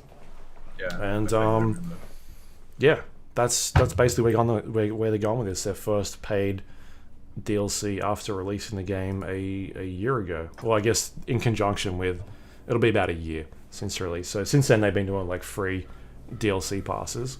And then on top of that, there is a season episode which has been released. Should be out by the time you hear this, which is the Coney Island season, and that'll be out right now. You can jump in and play that. Right. But I'm definitely interested to check this out. It sounds pretty cool. I bought a second copy of the game because it was going for $3 on everywhere. You could go into a GameStop over here and buy it for $3. Right. It was on Uplay for $3, Amazon, everywhere. It was, I don't know what was going on, but they managed to get it down to $3. And my wife has been asking me that she wants to play a co-op game, but a shooter. And that, I wrote a bunch of games down on a list, and that was on there. And so it went up for $3, and I was like, all right, well, I'm sold. Easy. Yeah, right. I'll buy that one. So I'll be jumping back into that at some stage to check out how that's going, that game's going. But I'm sure we'll have a group go back in and play some more Division, because we all really enjoyed it when we were playing. I don't think it went that cheap in Australia. Right. It might have just been An American thing. But yeah, all the sites were running it over here as well. $89.95 for on Uplay here, and $44.95 for the expansion. Right. Yeah. Maybe it's gone down. Maybe it's gone. It's still, yeah. I don't know. Weird. It says it's gone for a month. Maybe you can use a VPN. I haven't tried it, but it says here a month. It's $3. So I don't know. I think that's pretty good deal.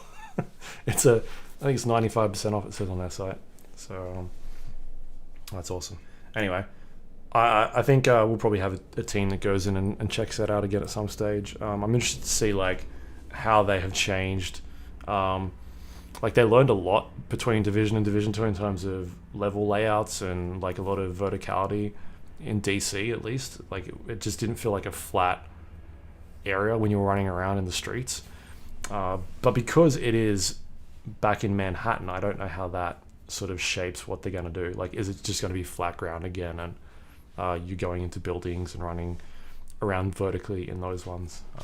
So I really like the, being able to not just be on plain level with everybody, like being able to climb up walls and shoot down from people and that sort of stuff. So yeah. Anyway, looks good. I'm keen. After that, we've got Call of Duty Modern Warfare Season 2 has started. as of yesterday, a massive update, which was 68 gigabytes. They have repackaged the game and basically trying to make future updates smaller. So this is something that, remember Sea of Thieves did something similar a while back? Yeah, so these guys have done the same sort of thing to make their updates smaller by repackaging, from the sounds of it, the entirety of the game again. But anyway, so this one entails a bunch of new maps. They've gone back and redesigned some of the older maps. One of the most interesting aspects of this is some of the maps, they've started removing the verticality from them, like open windows and things like that. So maybe they're going back on a bunch of that stuff, which is an interesting choice for them, because they were really hammering home about how they're opening up all those other maps. Yeah. But yeah, a bunch of new weapons in there as well. But the biggest thing I feel like from this one is that there is a teaser trailer in the game when you fire it up in relation to, I guess, what's to come, or what is Season 2 going to be about, and it looks like there's going to be a battle royale at some stage. It's basically a team of, I think it's 3 people talking about being attacked and all this sort of stuff, and then eventually the camera like zooms out to the outside of this building and you see destruction going on all around this airport, some sort of explosions happening, and then a plane flies by, and out the back 4 people jump out and start parachuting down, and then off in the distance you can see a green gas circle sort of closing in, and it's something they're talking about earlier on, that this gas is closing in on them. They still haven't confirmed there's a battle royale for this game. No, but and they refuse to confirm it, which is weird. But the other thing is, like, they have had leaks for a long time about this battle royale game that have, I think, Raven have been working on it for a while. We talked to them about it when we went up for the preview event, multiplayer event. They've had leaks come out in terms of the map. When we were at that multiplayer preview, remember there was like the actual menu screen was 3. It was split into 3. There was multiplayer, there was it campaign, and then there was like a third one, and there was nothing there. You couldn't, and I was like, what is this? Like, there's something supposed to be here. And then the game was released, and that was gone. Like when I reviewed it, that third bit was gone. It was just like the 2 there now, or the however many there was. It was 4 or 3, but the extra one that was on the side was no longer to be seen when I did the review event. And then we're at a stage where every time, like, people started data mining and that sort of stuff. At one point, somebody was like, they got into a map, a really large map, and it turned out to be the, I guess what's considered the Battle Royale map, and it was all the Spec Ops missions, like, joined together. And that's something I commented on about when I reviewed. I was like, Spec Ops feels like they took the Battle Royale map and then made a bunch of self-contained, like, missions in there. And then so that stuff leaked, and then people pieced together that, like, the Spec Op missions are in this large map, and then people, like, started glitching into that giant map and running around. And they've had a leaky boat ever since then, but they still refuse to admit there's some sort of battle royale happening. But then this trailer comes out, and you can see that it's the same map. Like, you can see the stadium in the background and the airport and that sort of stuff. So it's coming. We just don't know when and what it's going to entail in terms of, is it going to be a free-to-play?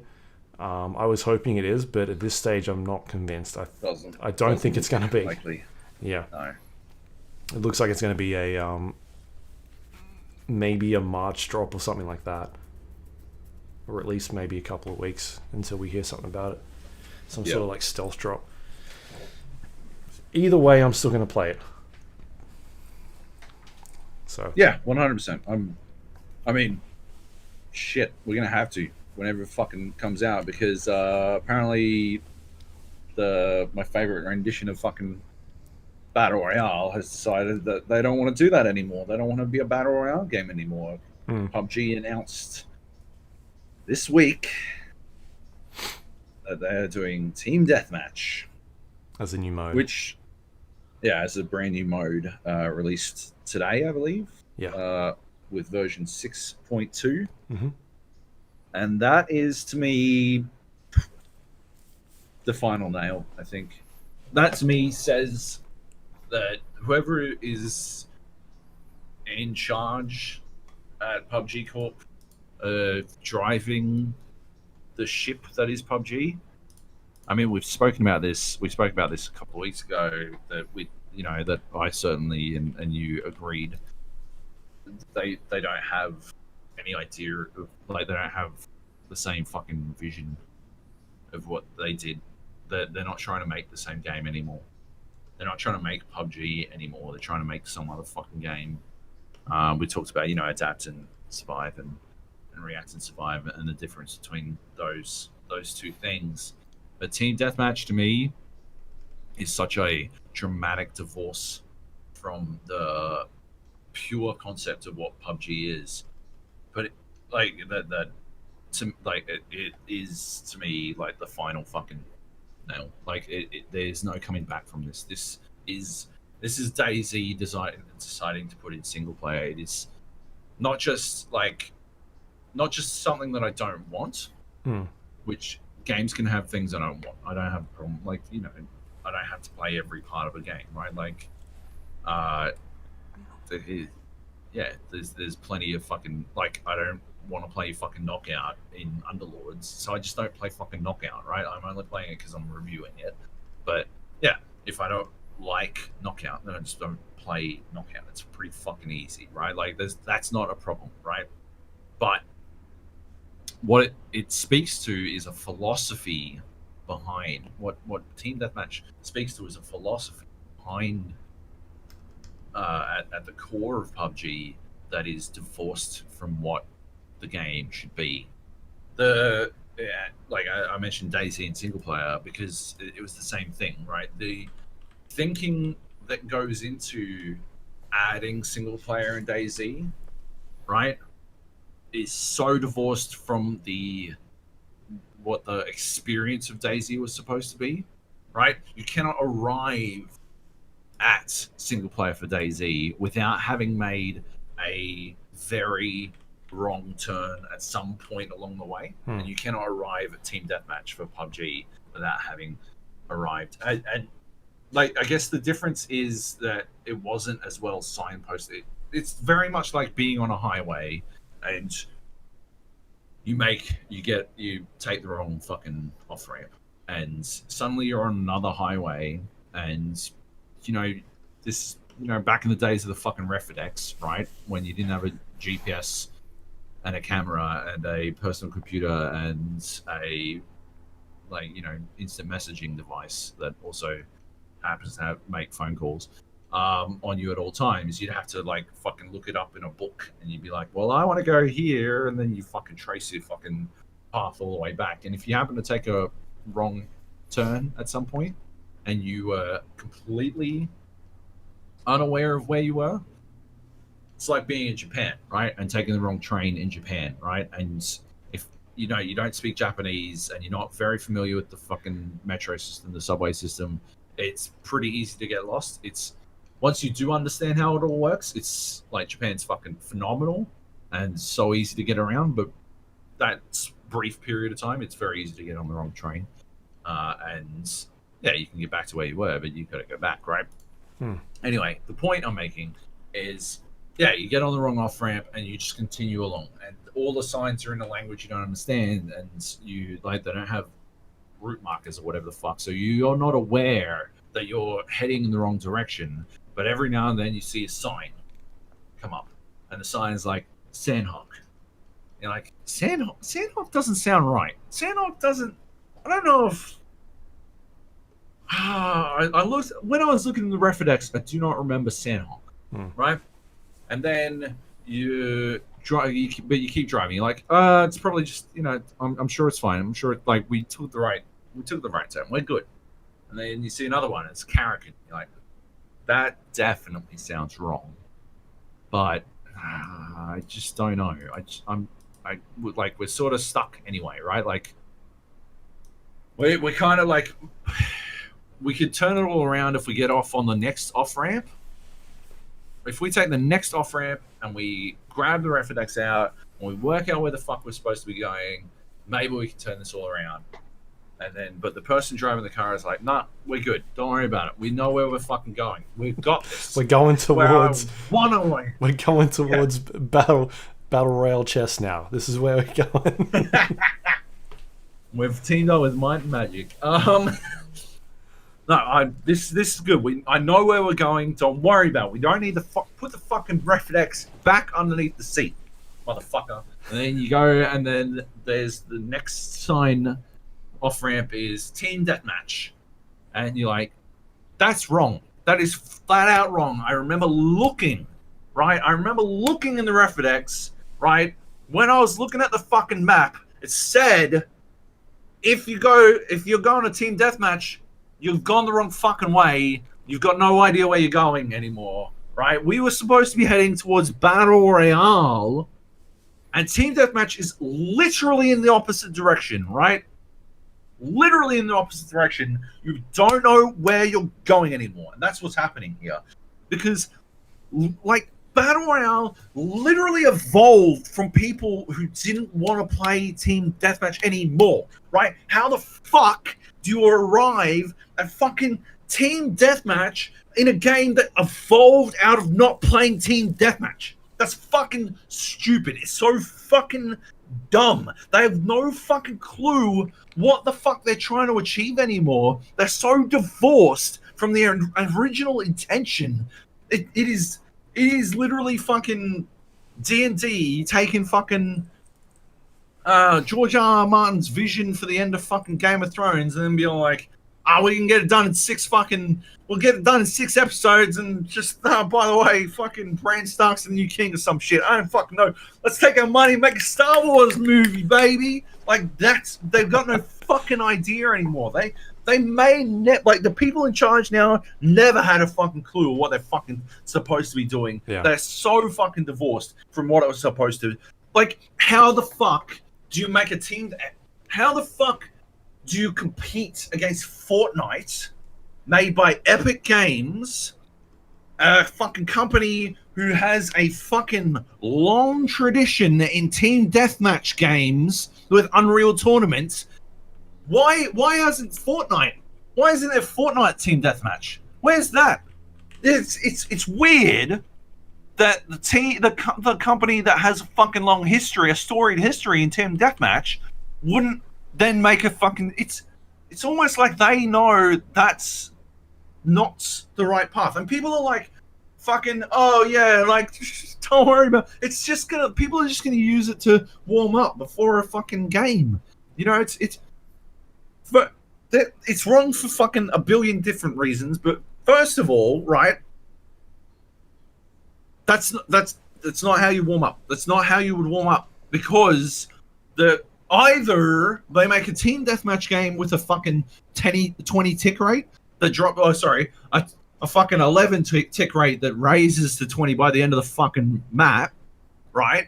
Over the course of the fucking, or you're not warming up under the netcode like fucking experience that you're gonna get when you play a fucking game, right? Like, it's not the same fucking thing. You don't get 60 tick rate. So either they're making a fucking TDM mode with terrible fucking netcode on purpose so that you can actually use it to warm up, or you're going to be warming up in an environment where you are landing shots that you will not hit in the live environment. That's a bad warm-up experience. That's not how you warm up.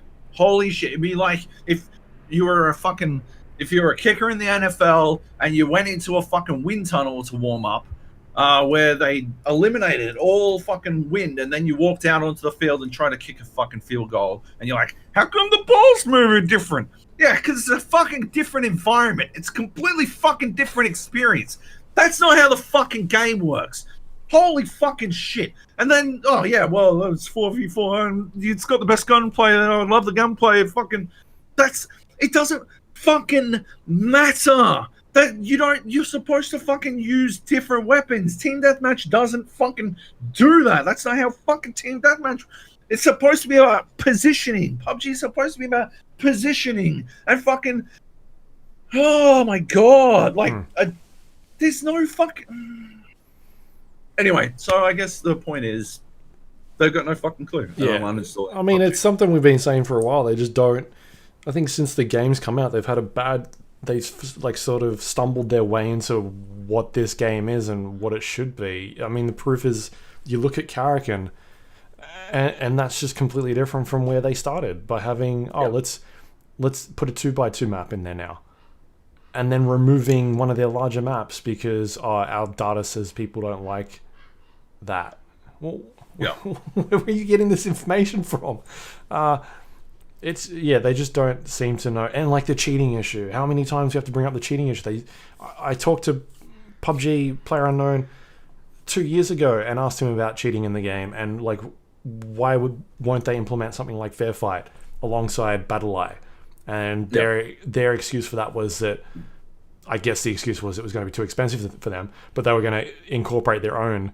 They were going to design their own like Fair Fight algorithm sort of system, and that never got done. And so the game is just riddled with people cheating that are getting banned for 2 days and then showing up again 2 days later and still cheating. Like the amount of posts I've seen on the front page, or like pros talking about it on Twitter saying that they reported this guy and they were banned for 2 days and now they're back on again using the same account.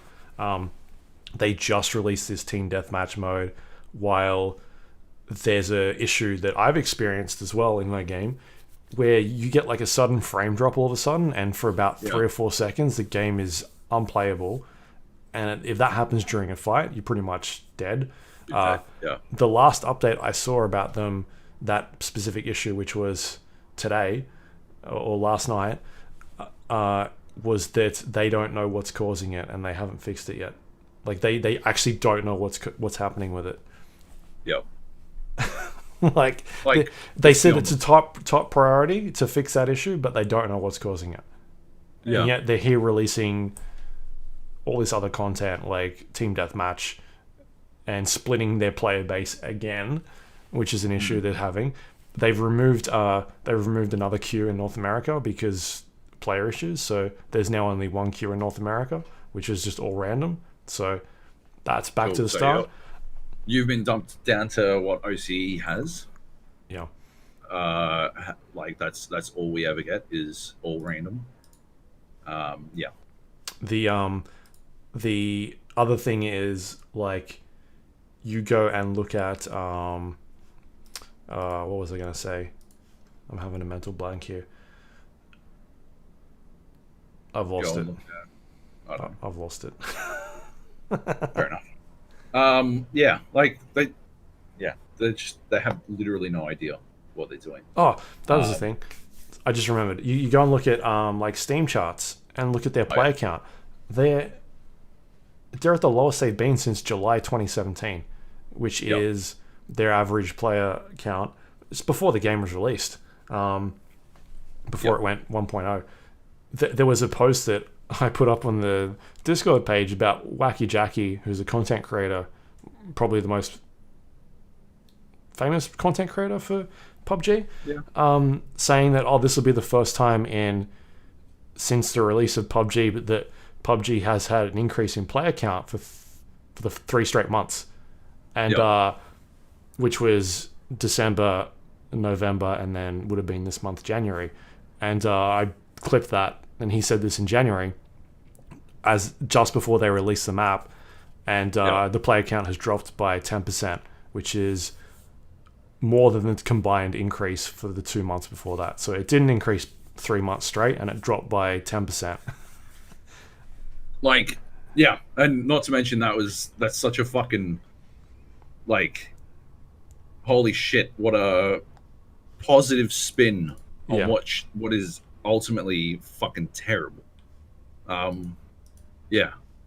Like that's some shit, man. Like, Jesus Christ. Obviously PUBG is still extremely popular, but it's whittling. Like it's You look at Steam charts at the moment, and there are currently more players playing Siege. Down to 4th. Yeah, at the moment. Down to 5th even. It's 5th. Yeah, it's 5th behind Counter-Strike, which obviously, Dota 2, Grand Theft Auto 5, and Rainbow Six. Well, just after the PGC, we were talking about how it was number 1 again. It was back in number 1, and now it's down in 5th. Like, it was in a place where it was basically like locked at 3rd, at least in 3rd, and now, yeah, it's dying. Like, and they keep making decisions that push people, like push the people who were enjoying playing it away. They like, or at least in fucking Western regions, it's pushing people who are enjoying playing it away. You know, maybe this is a matter of our Western perspective that ultimately they don't care. We're not the fucking target audience. Yeah. They don't care that they're bleeding players in North America and bleeding players in OCE and Europe. And Europe. They just don't care. They're just like, well, but we keep getting more players in China. So, you know, it appears to be working in China. So we'll just keep doing that. But if that's the case, why keep pitching that this is the game that Westerners want? Why not just fucking abandon? Like, just fucking stop with the pretense and just be like, no, this is, you know, this isn't for you anymore. Yeah. Fine. Right? Like, again, not every game has to be for me. I'm okay with that.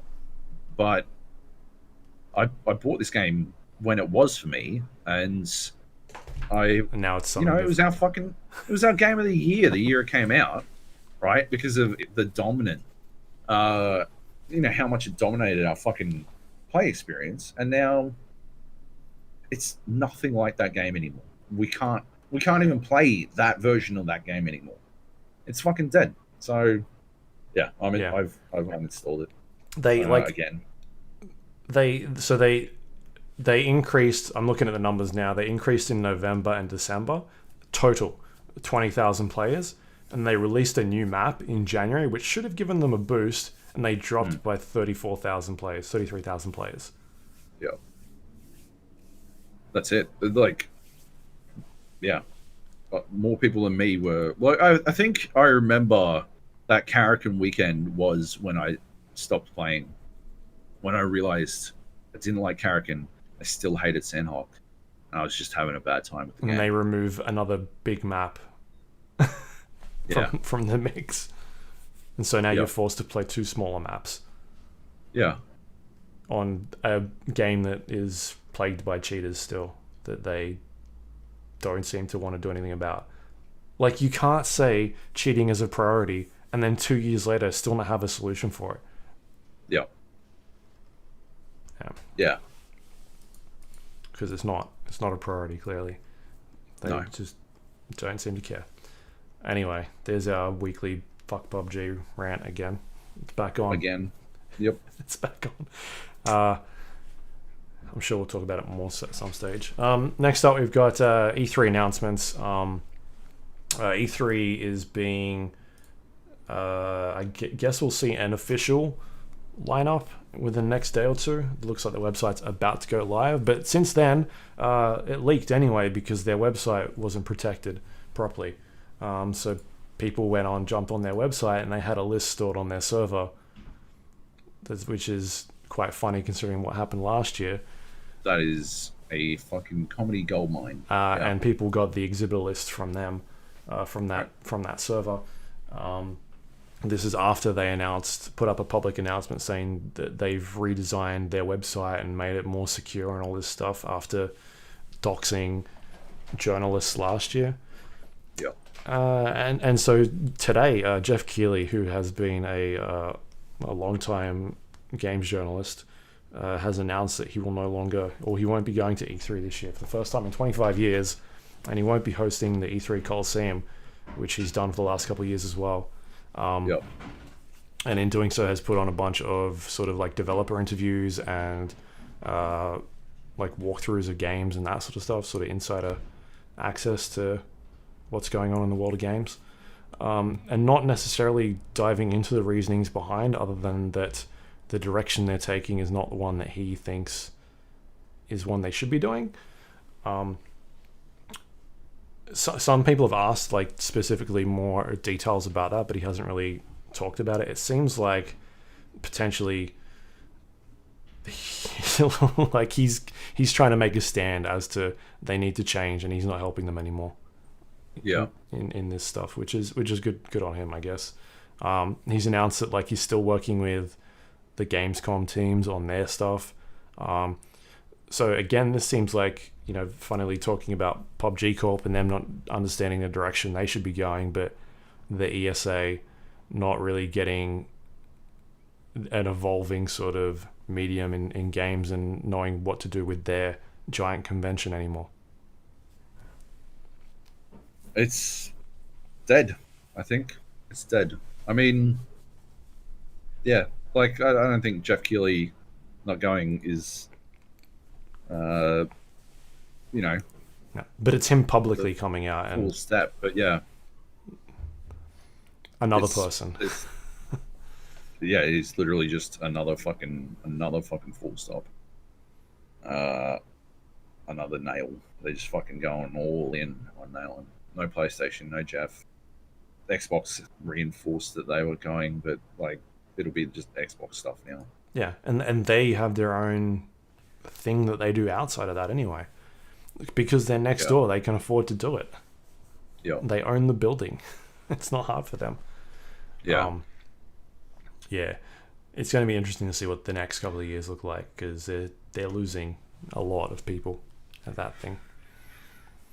And they don't seem to care much. And I think there's going to be a year where a lot of journalists put their foot down as well, by them not apologizing about what happened last year. They didn't apologize at all. They recently commented on it, but there's no apology about it. Right. That's fucked. Yeah. Anyway, so there's E3. I'm sure we'll talk about that a bit more as well coming up once we hear some more details about what's going on. I don't know if you saw like the leaks that were coming out, but there's stuff on there in relation to like a premium pass that you can get, and I don't have it up at the moment, but I'll find it because I want to read it out to you, because I think it's fucking ridiculous what this premium pass costs. It was $1,000 for a premium pass. That gets you 3 days into the expo.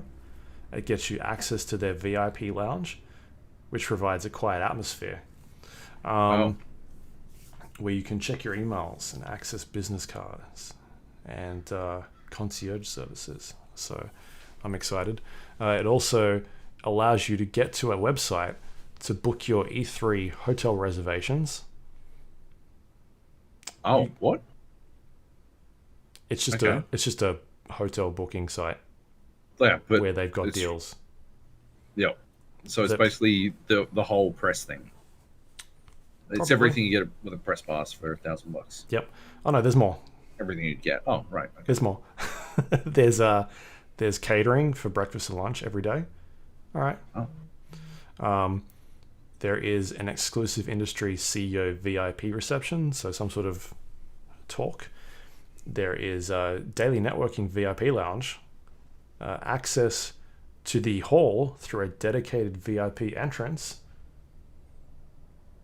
All right. And then there's access to LA Live activations, which are like the events that they set up around E3. And then the last one is discounts to... My Siri is going off. Discounts to the merchandise store.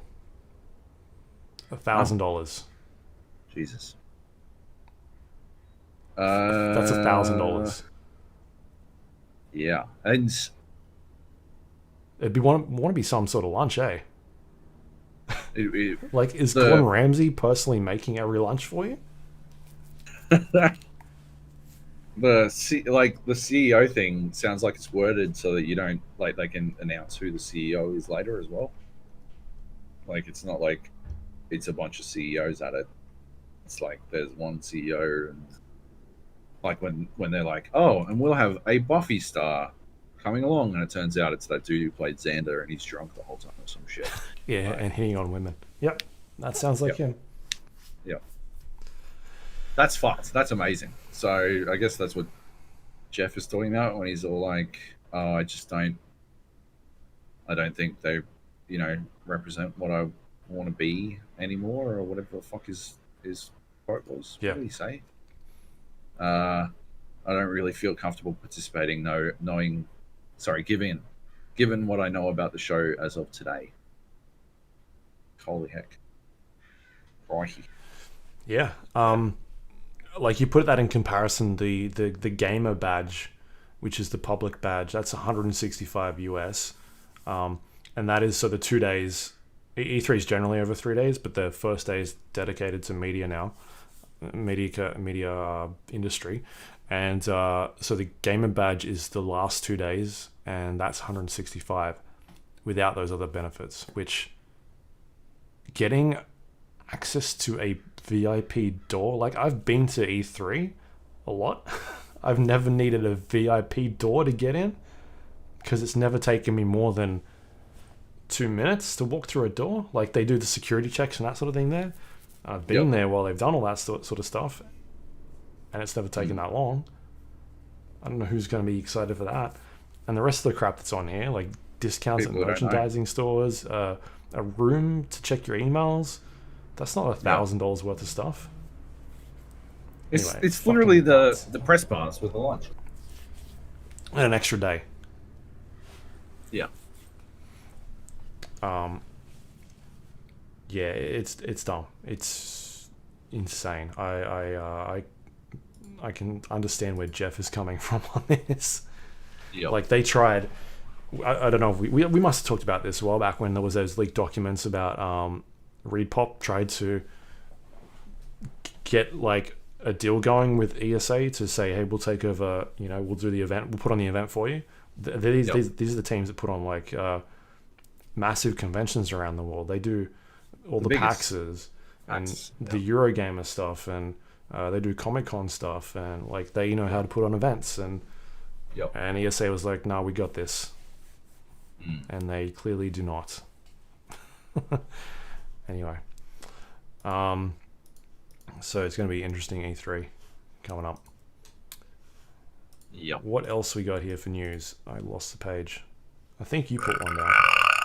No, we already went through that. IEM Melbourne is moving. Sorry, IEM is moving to Melbourne.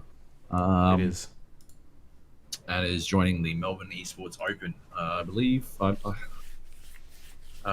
You get your ticket will get you into both. Cool.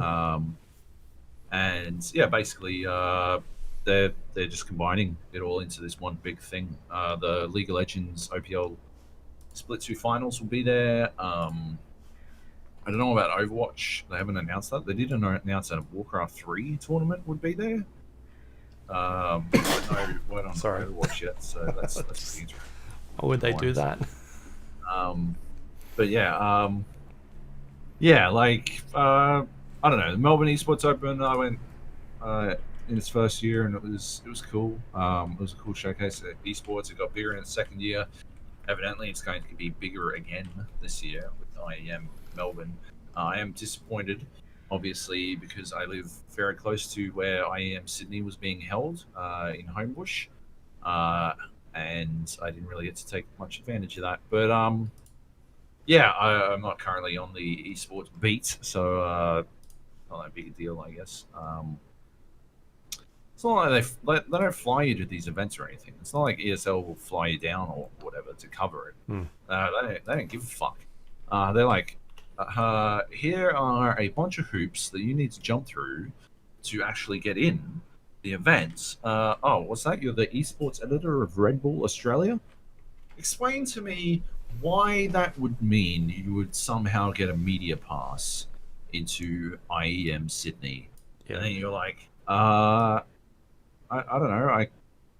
I broke the news that it was coming out, and I interviewed the head at ESL APAC about it. I've covered it extensively. I don't know, the Esports Journalist of the Year in Australia, and this is an Australian event. Like, why wouldn't I I don't understand. Why wouldn't I be allowed to come to this? It's not like you're doing anything to get me. You're not flying me in. You're not getting me lunch. And they're like, we'll have to get back to you. We're not 100% sure. We'll have to get back to you. We'll let you know. And then, yeah, they come back eventually, and they're like, yeah, you'll be pleased to know that we've decided to allow you media access to IEM Sydney this year. And then you're like, oh, thank you. Oh, I'm so grateful. Oh, thank you. You're so gracious. Oh, you're so benevolent and wise. And then you get into the media room, and it's empty because they didn't let anyone in. And you're like, it sort of feels like there's a lot of wasted space in here. That maybe, they could have let some more people. No, doesn't matter. Whatever. Who cares? Yeah. So then you go and do esports things, I guess. It was just always a bit of a ball ache. I don't understand. Meanwhile, they want you to go see fucking, I don't know, Apex. They fly you to LA to see multiplayer Call of Duty, which, yeah, probably makes a similar amount of money for them at the end of the day, relatively. But yeah, no, they won't fly to fucking Melbourne or some shit. And you want to go there, and they're like, oh, can you send me a scan of your business card and a letter from your editor about what you'll be covering with a letterhead? And you're like, what fucking year is this? Like, it's just fucking what's Google going on? Why don't you just Google A letterhead? You crazy person. Yeah. So then you got to go Photoshop a fucking letterhead because nobody's got a fucking letterhead. Yeah, and you're gonna go all the way back into fucking old school. Yeah. Anyway, I might go to IEM Melbourne / MEO. The home of esports, I hear. The home of esports. I mean, it is now. It basically eventually got there. They forced it. They did. They forced that meme, but it worked because New South Wales did literally nothing to stop it. Yeah. If I can get down, I'll go down, but I'm not gonna fucking break my fucking back trying to get down there. Yeah. I mean, this whole a lot of stuff moving to Melbourne is basically because New South Wales government doesn't understand how to handle events. Like from what I've been told, it's extremely expensive. Yep. You look at Homebush, a lot of stuff in Homebush is cheaper, but it's harder to get to. Public transport, it takes a while to get to that place. And the new stadiums in the city, or the new convention centers in the city, are quite expensive, and so they're not getting good deals to handle a lot of that stuff. So that's why it's all going to Melbourne. Not that it's like a... And Melbourne is actually getting in and trying to lure people down as well. Yeah. The city of Melbourne is like... MEO is a specific partnership between, I think it's the city of Melbourne itself and ESL and Tag Live. Like, they actually worked to get that in. Yeah. Meanwhile, New South Wales is actively making it harder every step of the fucking way. Well, hey, Sydney's got more casinos, so fuck you, Melbourne. Yeah. I heard they lifted the lockout laws. I leave and this is what happens. That's what it is. They were in place literally to stop you. Yeah. And now that you're gone, it's not necessary anymore. Yep. All right. So that was IEM Melbourne happening soon. Yep. And that's the show. Unless there's any other news you can think of. No. Was there any breaking news while we were talking? No. Don't think so. All right. Cool. Let's wrap things up. The Gap, the GA podcast. You can find us on iTunes, Android, Windows Store, all those wonderful places on the internet. Anywhere that's got a podcast feed, you'll be able to find us. You can please rate and review the show. You've got a moment. It only takes like 2 minutes. Helps other people find it. Because aggregators like iTunes, it's very hard now these days to find our podcast unless people review it. So please do it. Yep. Because like you go to video games now on iTunes, and before you could used to like click on the page to be like next page, and now it's like here's fucking 100 podcasts, and that is it. You need to find the rest yourself. You're like, all right. Lucky we're on that list. Lucky. Yep. So yeah, if you do rate and review the show, it helps other people find it. If you want to send us any emails, you can go to thegapodcast@gmail.com. You can also find us on Discord as well, thegapodcast.com/Discord, if you want to leave us any questions, which I don't think we had this week, if I'm right. No. Maybe. No, I don't think we did. I want more next week. Yep. You can find us on social media, facebook.com/thegapodcast, twitter.com/gapodcast. You can also go to our YouTube page, thegapodcast.com/YouTube. Somebody was very kind to point out that the YouTube was broken this week, so I re-uploaded that. Should all be good. Nice. It's all fixed and working. And Sweet. I think if you go to our website, thegapodcast.com, you can look at everything we've talked about today, including past episodes of the show. And that is all thanks to our Patreon members. If you want to help support this show, you can go to patreon.com/thegapodcast and, I don't know, become a subscriber. If you can afford it, don't do it if it's any way going to put you in any harm financially. Absolutely. But we very much appreciate everyone that does that every month. Helps us pay the bills and get you out more content. So thank you to everyone that does that. Yep. You can find me at More rants twitter.com. about how PUBG is dead. I reckon we could do 2 podcasts, like a series, maybe 3 series, broken up. A thorough analysis of where PUBG went wrong. Like exactly how they fucked this up.